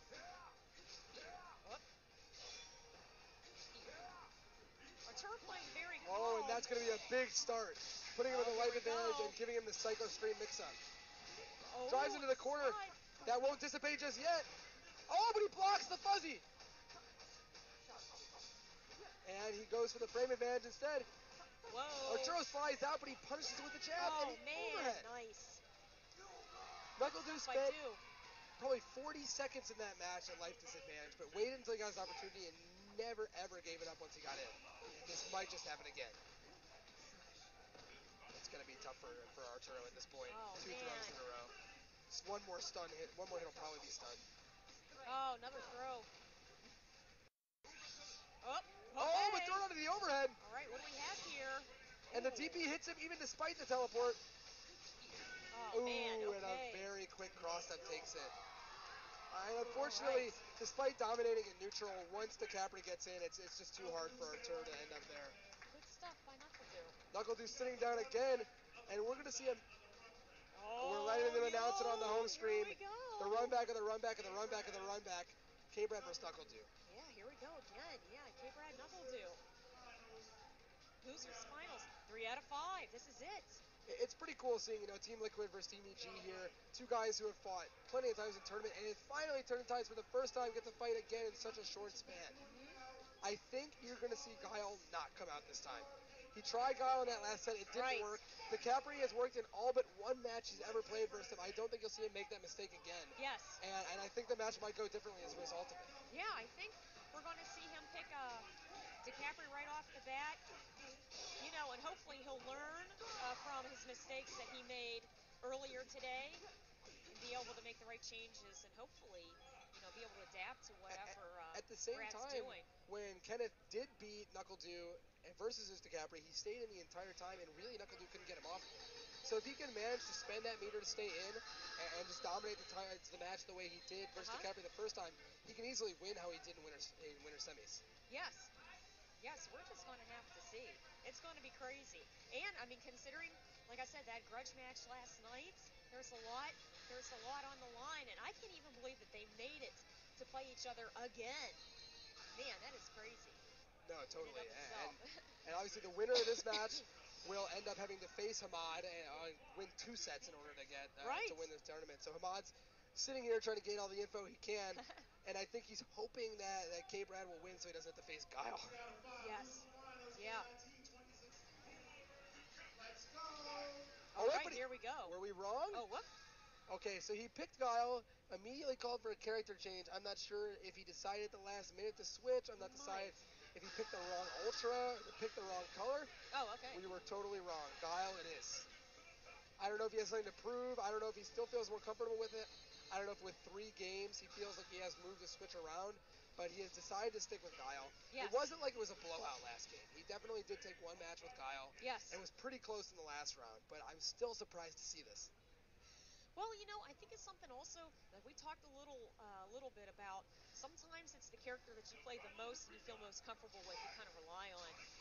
Oh, here we go. K-Brad's going in. You're totally right about that, but Guile is totally getting hit by dive kicks. Oh, he's just really letting K-Brad walk in with those stand strong frame traps. Whoa, whoa. And the trade there's in his favor, but at a life disadvantage, it's still not great to take. But getting the corner back, oh my god, this is just so high flying. These two are going at it. Nice throw here by K-Brad. Tries to punish a jump back with stand roundhouse, but isn't far enough. Dude trying to keep some distance with projectiles. And this will answer him. I don't see any way out. Wow. And puts on the shades anyways. Glasses are on. Yeah, I'm Whoa. What's the combo? Honestly, I love seeing that. I think his glasses strategy has worked out perfectly for him. I think he's gotten in K-Brad's head, and I think he has to win the way he's been winning in order to do it. So good on him, playing the way he wants to. Oh, but gets jabbed out of his frame trap, and then dive kicked out of his anti-air. Oh, and the reaction dive kick to the Sonic Boom puts him in the corner. Tries to back throw him back, but instead puts himself down there. Very nice jump back roundhouse. Very nice back throw. Tries to bait the DP, but nothing comes. Both guys looking really strong here. And this time reacts a little too slowly, but still gets in based on it. The throw tech puts him back in range. We're seeing NuckleDu be a little less lenient with the Sonic Booms. We saw him FADC one because he's scared of getting dive kicked on reaction. Ooh. Oh, and yet again gets jabbed out of his frame trap. He's just mistiming. He's just wakes up with it in order to beat the throw. All right. You saw NuckleDu there wake up with upside down kick in order to beat a throw, but instead trades with the jab and then ends up losing. Oh, and yet again gets beaten out. Nice combo here by K-Brad. And we're seeing both players quick to mash in any offensive situation. Yeah, both of these players are acting really fearless right now. We've actually seen very little in the way of DPs defensively, and this is going to be a nice Guile punish, just down strong with the flash kick. And with the life lead, it's going to be hard for K-Brad to take it back, but one get in can do it. Cammy does have 2 bars a meter, so yes, we're going to see that as an option to try to beat Fireball. Whoa. And the stand fierce is just enough. Nice anti-air, Stand fierce has slightly more vertical range than down fierce, and it worked there.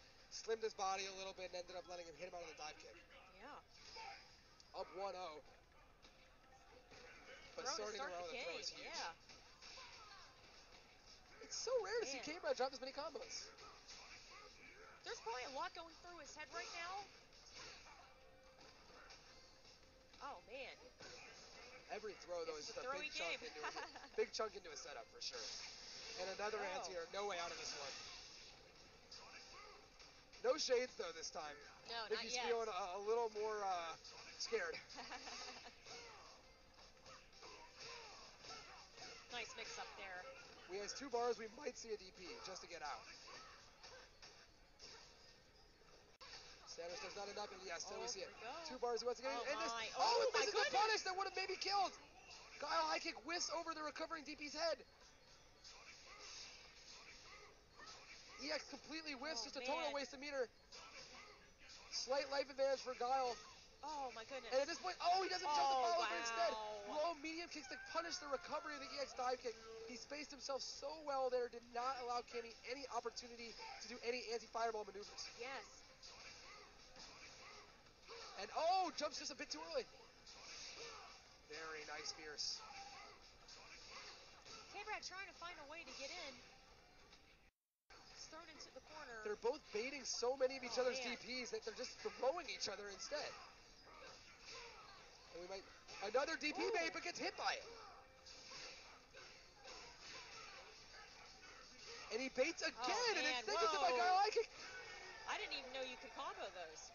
You don't. You didn't combo him, you just got 2 counter hits in a row. Jeez, zooey. I really don't like that.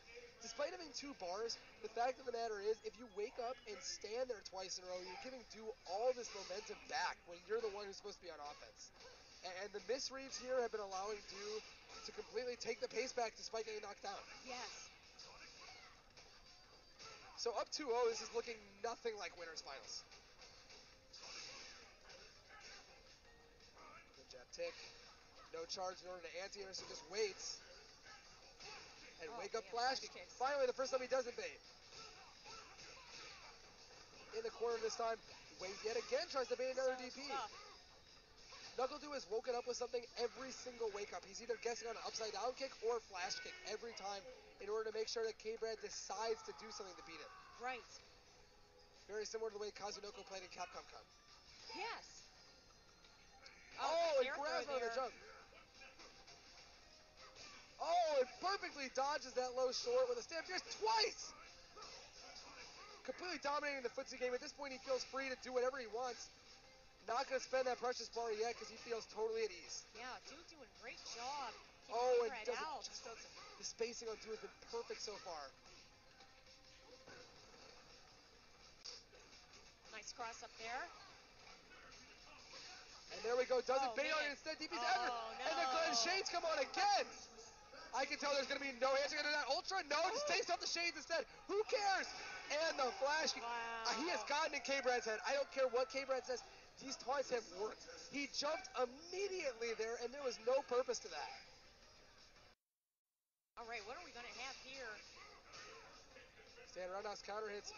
But the whip on the flash kick, and another jump combo. Oh, no. Jeez. Here we go. A nice start to the round for K-Brad. He can slow it down, he can take back the match, and hopefully get this set back into his favor. We get something started here. It's actually an unsafe flash kick of ADC, but not punished. -5 on the forward dash. Dew is not baiting here. So what's happening is that K-Brad's walking in and trying to focus in order to beat a Sonic Boom or a low forward, but he's just not biting. Fortunately, it doesn't seem to matter, and still decides to spend the meter even with a huge life gain. Nice throw. At this point, it's going to be really, All right.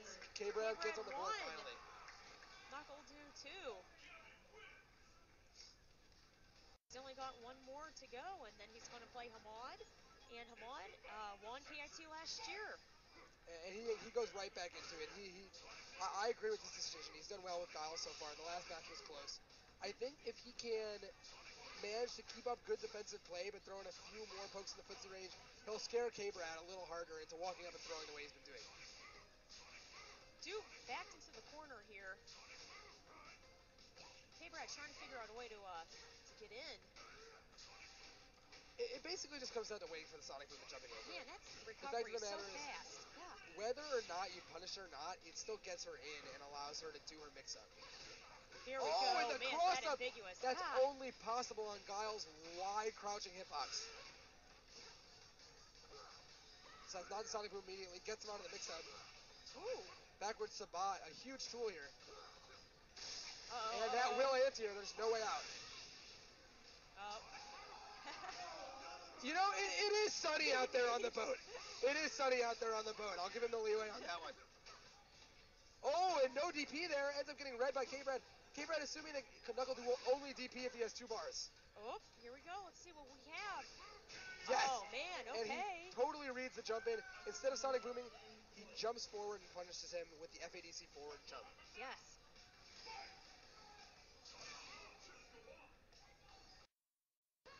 K-Brad being more cautious here.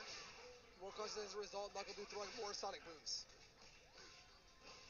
The whole game plan comes down to, if Knuckle is going to throw Sonic Booms a lot, then K-Brad's going to jump a lot. But if he doesn't throw any Sonic Booms, jumping will get anti-air. So it really comes down to the pace is dictated by what Knuckle does, and K-Brad has to react to it. Yes. At this point, there's a huge life advantage on Knuckle side, though. Oh. Any Sonic Boom here might get jumped. Stand fierce, anti-airs the jump back. Good stuff by K-Brad. And wake up upside down, gets him. And wow. FADC's out of the corner. The jump does not work, and Stand Roundhouse, Stand Fierce, sorry, anti-airs him. Knuckle takes out K-Brad. No handshake. Right. Totally expected. Despite knocking him into losers, man, K-Brad is eliminated from the tournament by the guy that he thought he would be. That was crazy. And how fitting to see last year's champion in Grand Finals. Yeah, this is it. So we have Hamad versus Du. Man, this is going to be a really strong match. Who do you think Du is going to use in this? Guile. Guile? No question about it in my mind. Guile is who he's been using and doing most effectively so far throughout the tournament. Solid. And Guile definitely has a favored matchup versus Fei Long. I think you'll see Hamad start out with Fei Long. The question is, if it gets bad at that point, will he switch? We've seen him play Evil Ryu and win with Evil Ryu. Yes. Evil Ryu versus Guile is pretty even. Some people actually think it's in Guile's favor, but it's not bad. And, I mean, I know he also plays Elena, who destroys Guile, so that's a possibility. That said, it's all up to Hamad to choose this. I think typically in the winner's side of Grand Finals, with so many games to spare, you start out... there's 2 theories. You either start out with your main and see whether that's enough, or you start out with your counter pick because you feel like you have enough games to switch back if you get comfortable. Right. A little bit of leeway there. So we're here. These are the finals of KIT. We've got a beautiful handmade Akuma statue. So the person that wins first place, a Shadow Jago limited edition. That's for who wins that? Is that the KI for the KI guys? I'm not sure exactly how you get entered into that, but unfortunately that will be back up again at some point, so you'll be able to know. And then, of course, Happy New Year. There's another code there. And so we're going to do a quick shout-out to our sponsors. That was the Steam Company, the Score, Ultimate Source, Namco, DCB Beats, Fight Sessions, Daily Dot, and we are being streamed right now by Panda X Gaming, and, of course, Mad Cats, and their wonderful arcade sticks and everything, and headphones. And right now we have me. I'm Mike Schiller. And I'm sometimes go by Donka, and we're commentating here at KIT 2016. Yeah, it's great stuff. This is actually not the last tournament of the night, so stay around if you want to watch Mortal Kombat, which will be going on after Street Fighter 4. This is the grand finals of Street Fighter 4. Hamad is in winner's side. Obviously, only has to win 1 set, as opposed to Knuckle has to win 2 sets coming from losers in order to take the championship. Yes. Yeah, and right now we're just getting everything set up with these guys to see when they're going to start up their match. Yeah, so we're in Tennessee, and man, the weather is great. It's about 55 degrees. It's been a fantastic lot hotter hotel. in this room, though. Let me tell you. Oh yeah, I know, right? We need to get like a fan in here. But yeah, I'll tell you what, we've seen a lot of crazy matches, a lot of crazy outcomes. A lot of close calls. It was high intensity. And just like I thought might happen, yeah. I called this out. Hamad shook his head at me, probably mad that I would say it. But Elena beats Guile so bad. Like, this matchup, Daigo called it in an interview 9-1. I don't know if it's quite that bad. Wow. But really, the slide beats the fireball. The overhead doesn't let him keep charge, and it's just really easy, to be honest. That being said, Knuckle is a lot more versed with Guile than Hamad is with Elena in tournaments. So it's still very possible that he'll end up winning. But Elena has been Knuckle-U's demon, and she also beats the Capri, and he said time and time again that he thinks he'd be winning a lot more if it wasn't for that character. And versus Elena, Guile has to throw a lot less Sonic Booms due to her being able to slide them oftentimes on reaction. The long focus attack is also a huge boon to her here because it can punish a lot of those normals from ranges other characters can't. Right. And there's just there's no the way healing. Man, that's just crazy. He Still. can EX Sonic nice Boom, but it's just not enough reward to make it worthwhile. And you see, Guile, he can't throw Sonic Booms easily because they will get reacted to and punished. From that range, it's a little harder. Dude's got to work his way in. Ahmad is slowly getting his way to the corner, but at the same time, if you push him too much, he's going to get hit. Yeah, I mean, the fact of the matter is, every time Elena focuses something, she gets more health, in essence, because she gains Ultra Meter. And Guile's a character is based on chipping you down, but since Elena's gaining health every time you try that, it's just so hard for her to actually get a life lead. But this is exactly what he needs. There's only room for probably one more Ultra in this round if he has to focus any more fireballs. And he may not get it. 16 seconds left. Guile with, I think, a slight life lead. It's hard to tell, but the sweep goes under the fireball. Life lead back to Guile. But Ultra back in his favor. He made his Ultra here in order to get enough health to win the match. Woo! And that's not going to be enough. Whoa! He's going to win by time. Yes! Oh, man, timed out. 3 healings in one round. That's an effective, like, 1,500 health. More than Zangief, despite being half the size. Nice mix-up combo here on Guile. Very big damage combo. Puts him in the corner. And Guile, despite being a military man, has very low stun. And so he can actually get stunned right away. There's his, yeah. Oh, my goodness. Goes for the reset. Sick of the combo's too long. And Ahmad, in a huge advantage. This is free. Oh, my goodness. He has to switch characters. Wow. Ahmad is definitely good enough with Elena to show that this is not winnable. So this could quite be a Elena DiCaprio match. What do you think? I think there's no chance Du will pick Guile again. Du is the one in losers. He's the one who really has to make the switch right now in order to come back in the set. And I hear the character select screen coming up. And yeah, we're definitely going to probably see... I mean, honestly, you can't say we're definitely going to see DiCaprio because that character loses too. So we might see a Cammy. I know he plays. So we might see an Akuma, Seth, Abel. I think one of those characters or DiCaprio will be who NuckleDu picks. Du is really thinking about this right now. I see that gone into the match, but I'm not sure who he's picked. It's looking like Guile again. Wow. I'm so shocked by that decision. Well, you know what? Like we said, we've got a leeway of matches here, so he might be trying to figure out a couple little things before his final thoughts. Oh, man. Oh, anti-airs with the Sonic Boom. Typically not what you would use, but it works out. Very nice combo. Going in here. If you're going to beat Elena with Guile, you have to go in. It works against the favors of your character, but at the same time, throwing Sonic Booms just gives her more health instead of doing the opposite. It's very strange. It's very awkward. It's very, it's unintuitive. And I think Du's done a good job of switching up his game plan here. But you know what? The health is back closer to even as a result of that. Incredible punish. The thing is, if Du is to block EX Mallet Smash, he loses his charge, so he can't do down strong in the flash kick.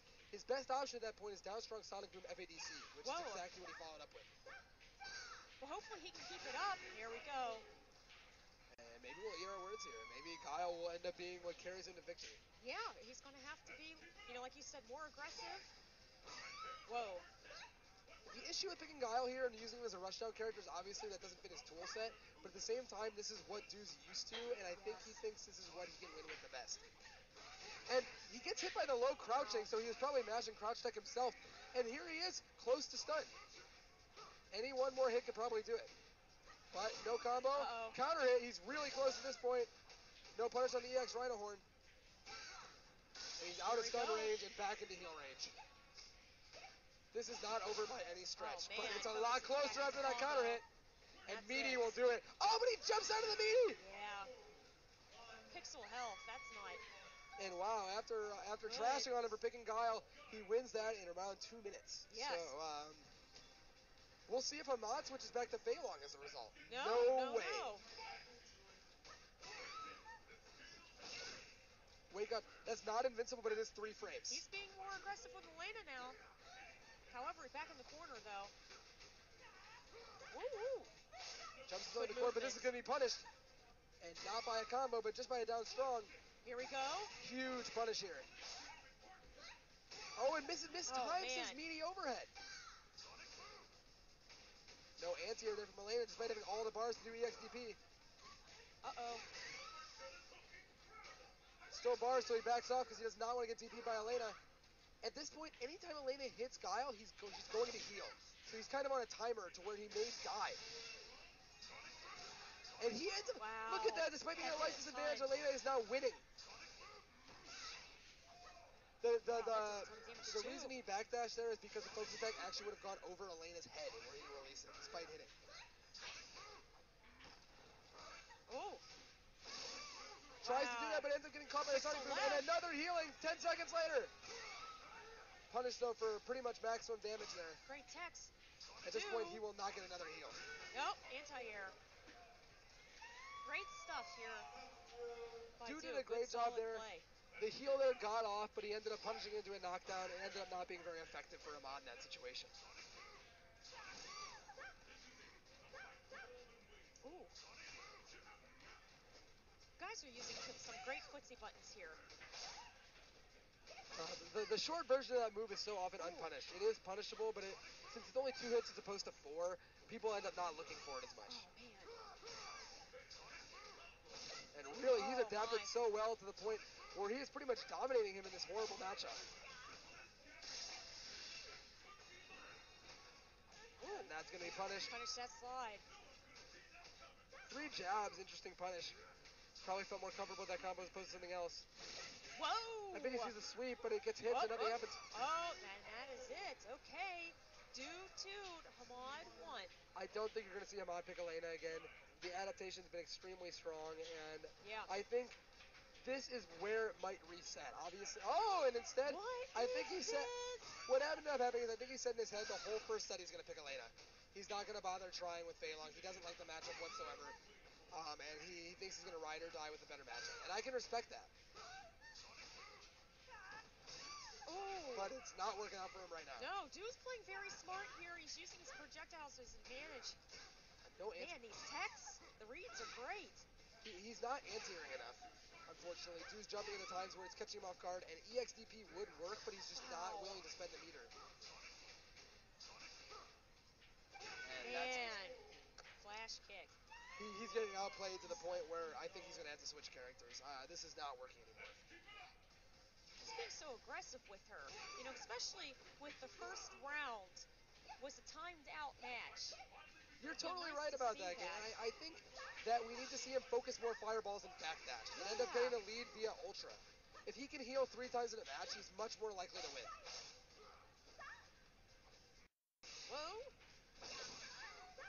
So far, he's a pretty even life, but he already has half his Ultra bar, doing a lot better than he's done in the last few rounds. Oh, man. The heal there will end up putting him in a positive life danger. But that's the biggest combo possible, so I'm totally wrong. He is now in a life disadvantage as opposed to when he started healing. And that's going to be a stun. This could very easily kill. That's it right there. Great stuff by Knuckle Dew. A quick reset. Hamad goes for a fist pound again. I think this is where the real set starts. I think this is when Fei Long versus Guile starts. And I appreciate that Dew stuck with Guile because it ended up working out in his favor, and now he has practice going into grand finals for this matchup. I'm interested to see. Okay, sounds like the character select screen. Yeah. Wow. Hannah's biting her nails there for a second. And he picked Fei Long this time around. I think he said, nice. Yeah, in winners, I'll try Elena. In losers, I'm going to go with my stuff. One thing about Ahmad is that he does not get flustered whatsoever. You saw someone come to the coach and said, I got this. Like, I'm playing my main now. I can very well likely do this. And this is where we're going to see a set between the 2 characters these guys use best. So let's see what they can do here.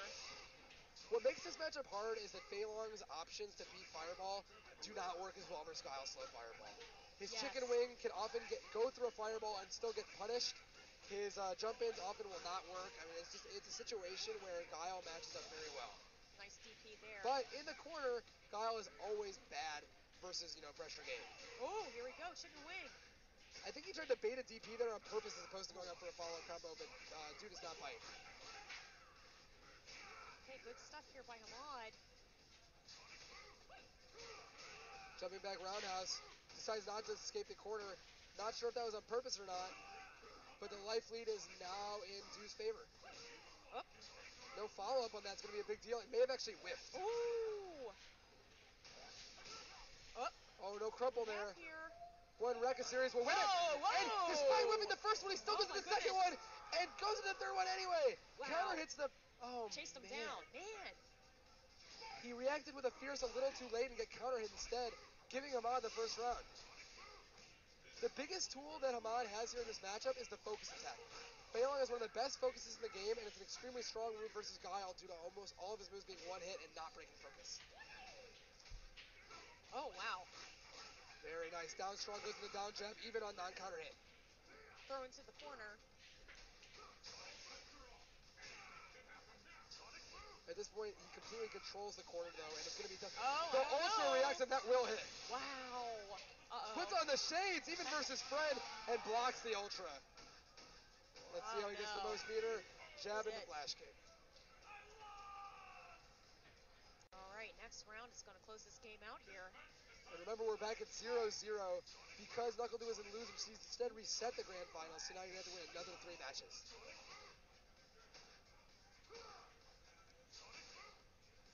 Doesn't counter hit on the focus in his first attempt. Both of these guys playing very patient right now. Ooh. Ooh, and that's going to end up being a lot of damage and a lot of corner carry. He whiffs the Rekka after that for positioning and for meter gain, by the way. So that's why you see him whiff that Rekka. At this point, Hamad has a big life advantage. It's only getting bigger. People are very wary of Du with 2 bars. They know that he really likes the flash kick once he has 2 bars. The meaty DP there stops Du from doing flash kick FADC. What it'll actually do is hit him out of the air once they're both invincible. This way, he can't...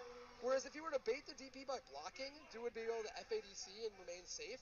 By doing a meaty DP instead, he catches him out of the air, no FADCP is possible, and the hard read ends up granting him a much better situation than blocking would do. Right. Yeah, most definitely. So, I mean, that has Hamad winning this next round, and then, heck, Du's gonna... Well, he picked DiCaprio instead of Guile.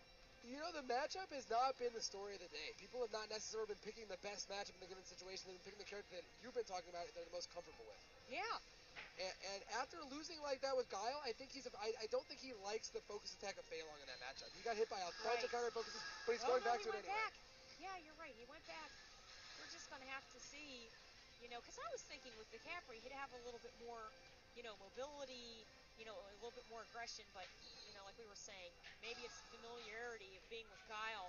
I think Hamad is such a studier, and the fact of the matter is a lot of DiCaprio is gimmicks, and not solely, she's a very solid character, but a lot of the scramble maneuvering, a lot of that, I think Hamad sees right through. His fast reactions, his knowledge of the game stops that from being very effective.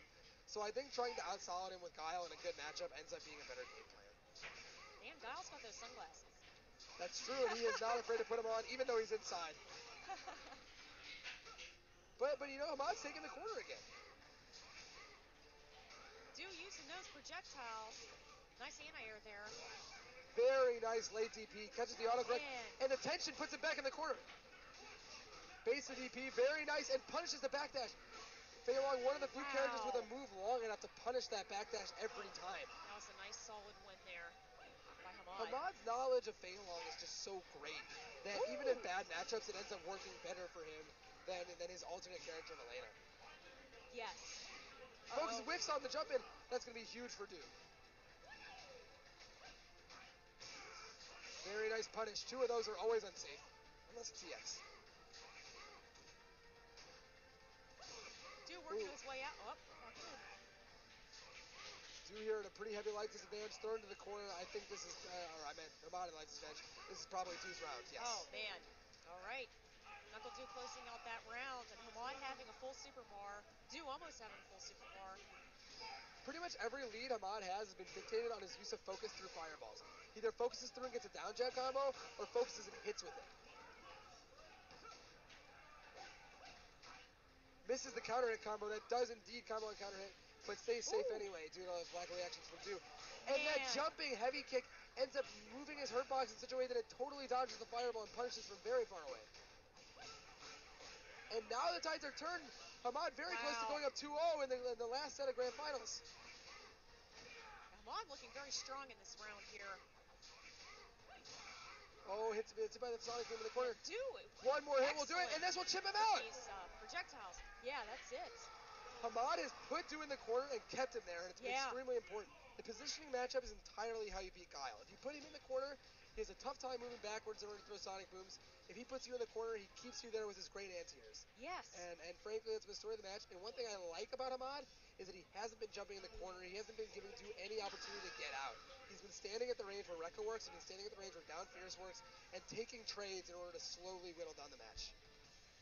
Yeah, I mean, he's doing a great job, and at this point in time, he has a great read on NuckleDu on what he's going to be, when he's going to be throwing those projectiles, when he's going to be, throwing up those throws, when to tech them and things like that. And Du has not yet selected his character. He's totally not sure. No. We know that Hamad's locked into Fei Long.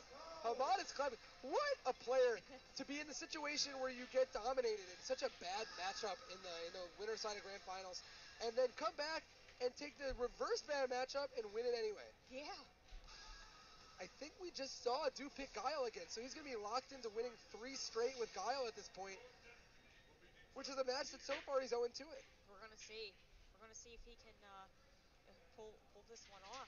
Hopefully he can make some adjustments here. Maybe even slow down the match a little bit. There's nothing wrong, like I said, turtling the matches out.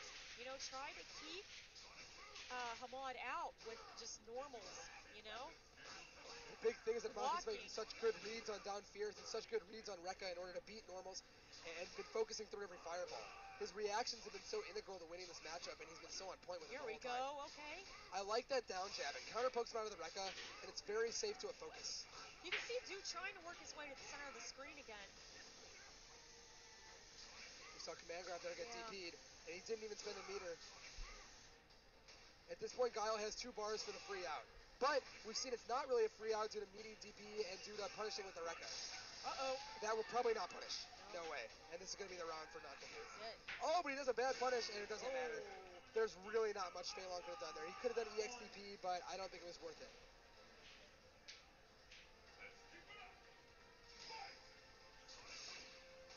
Focus in. That's actually a punish. Yeah.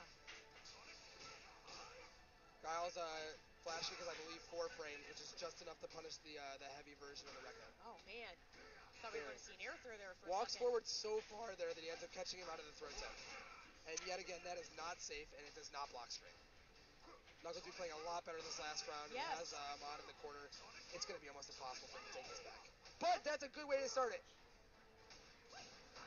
That is safe. Dash back. Oh, and he ends up dashing into it. What do we have? Impossible is nothing for Hamad. Okay. And the tension. Could this be the stun? Whoa. Oh, that's it. That's it. The Ultra will definitely kill here. Woo! And Hamad, down it. from losing 3-1 in the winner's side of Grand Finals, is now 1 round away from taking his 2nd straight kumite in Tennessee. And his 2nd straight Akuma trophy. That's it. What solid play, and what a comeback where it looked impossible. And focus on the round. Okay, he spent a lot of meter doing that, is now back to the corner, so it's a bad start to the round. Rekka's out. Ends up getting the lead back, but it's really close. Oh, and a bad jump attempting to read a fireball. And another fireball beats him out. It's going to be tough. 3 straight anti-airs. He's plus, but he gets thrown. And yet again, it's going to be a really hard situation to come back from. Okay. At this point, if he's to focus a fireball, he'll actually end up losing real health. Because if you focus beyond the point where your life is, you lose actual health as opposed to just the gray health. And NuckleDu takes it. Okay, Hamad 2, NuckleDu 1. That was such a close one. I'm almost sweating here despite not being on the stage. It's 2-1 here in Grand Finals. Both players are now in losers. If Hamad takes one more, he becomes a back-to-back Kumite Tennessee champion. That's it. I think NuckleDu is the favorite here, and he still has a very good chance to win. Hamad moving in here. We haven't seen 1 sunglasses from NuckleDu since the switch to Fei Long. Right. Oh, the jump does not punish. Oh, man. NuckleDu stuck in the corner again. We've seen the throw tech situation after every chicken wing. I'd like to see that get rid of the DP. Hamad possibly trying to bait out.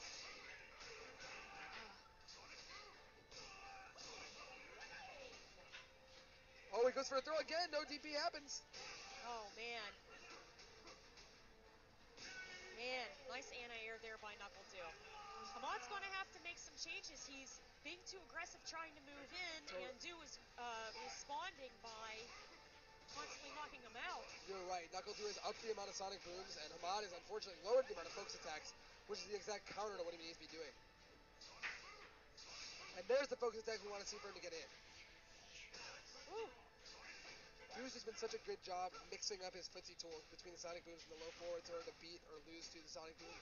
To beat or lose to the Rekka, I'm sorry, and the focus attack. Ooh. Gets in, but the life lead's pretty heavily in Drew's favor at this point. We might see this go back to 2-2. Man, both of these guys playing so smart, so patient right now. Throws him out of the corner, Nice probably will get there. back out, yes. Woo! Oh, and the DP is backdash. This is a huge advantage for NuckleDo. At this point, one more throw, and even an overhead might take it. Avoids throwing the sonic boom, does not want to get hit by the ultra, and donkey kicks him out of the air. 2-2. This is it. Last game is going to win KIT. That's it. This is definitely going to end up probably coming down to Feilong versus Guile one more time. Yeah. We've seen it go exactly even so far in this set. There's no reason to believe either player's at a huge advantage. It's going to come down to how Hamad ends up reacting to what NuckleDo does. Yeah. We go back to the character select screen, but I still think he will end up picking Feilong again. I think this is just for time. Well, unless he picks Evil Ryu. He could. He definitely could. So let's take a quick shout out to our sponsors here. We've got the Steam Company, The Score, Ultimate Source, Namco, DCB Beats, Fight Sessions, The Daily Dot. We are being streamed by Panda X Gaming, and of course the wonderful arcade sticks by Mad Cats. And we are here, yeah, in Memphis, Tennessee. And shout outs to Panda. I mean, Panda has done an amazing job. He streamed this. He streamed Absolute Battle. The production quality has been, aside from me as a commentator, has been wonderful so far. And we've really just seen a guy from Arkansas come out and make the best of what he can in all these tournaments where we might not otherwise get as much love. So we've seen Kumite in Tennessee, I heard, grew by over 100 entrants this year. Great. And I think we'll see it continue to grow with the release of Street Fighter V, with the release of all these new games. And I'm really excited to see what the future holds for fighting games, not just on the coasts, you know, in the Tennessees. And actually, this is one of the last tournaments for Ultra Street Fighter 4 before we, graduate to 5. It could honestly be the last major one. So I'm really excited to see if NuckleDo can take it or if Hamad can defend his title. And NuckleDo's off to a great start with 3 consecutive hits, a throw, and 2 anti-airs. NuckleDo's going in. And we've seen almost very few Sonic Booms. Just the mix-up here is so good. It's almost impossible to tell whether he's going to back fist or Sonic Boom. And the options for beating both are different. He might stun him on normals alone. I think at this point, if you're Hamad, you have to save your meter usage and count your loss on this round. You're so far behind at this point, I don't think there's any point in using that meter. The frame time, and here's the time to go in. We might see an Ultra as a hard read, honestly. Let's see here. One more Sonic Boom chip will kill. Flash kick ends up getting beat by Ed. And NuckleDo here is on his last round match point to win Kumite in Tennessee after being knocked into losers by K-Bird and then beating him again. He's here versus Hamad. Let's see what he can do. He has won, I believe, 5 rounds straight. Oh my. And 2 back fists again. That's the first hit Hamad's gotten this whole set. Hopefully Hamad can get over this heavy punch has just been way too much for him to deal with. He has hit him with so many heavy normals that he could get stunned yet again just on footsies alone. The red focus there, not negative as much as so as the regular focus attack. And it's looking real grim for Hamad here. He needs to win this round to stay in the tournament. Here we Ends go. up getting it started, the mix-up is? The throw tech puts him in a range where another forward fierce hits. And a flashing kick will do it, and a fierce does it. NuckleDo is your Kumite in Tennessee 2016 champion. Give it up for the guy who got knocked into losers and came back really hard, solely using Guile. He's going to get that gorgeous Akuma statue. Man, Smart play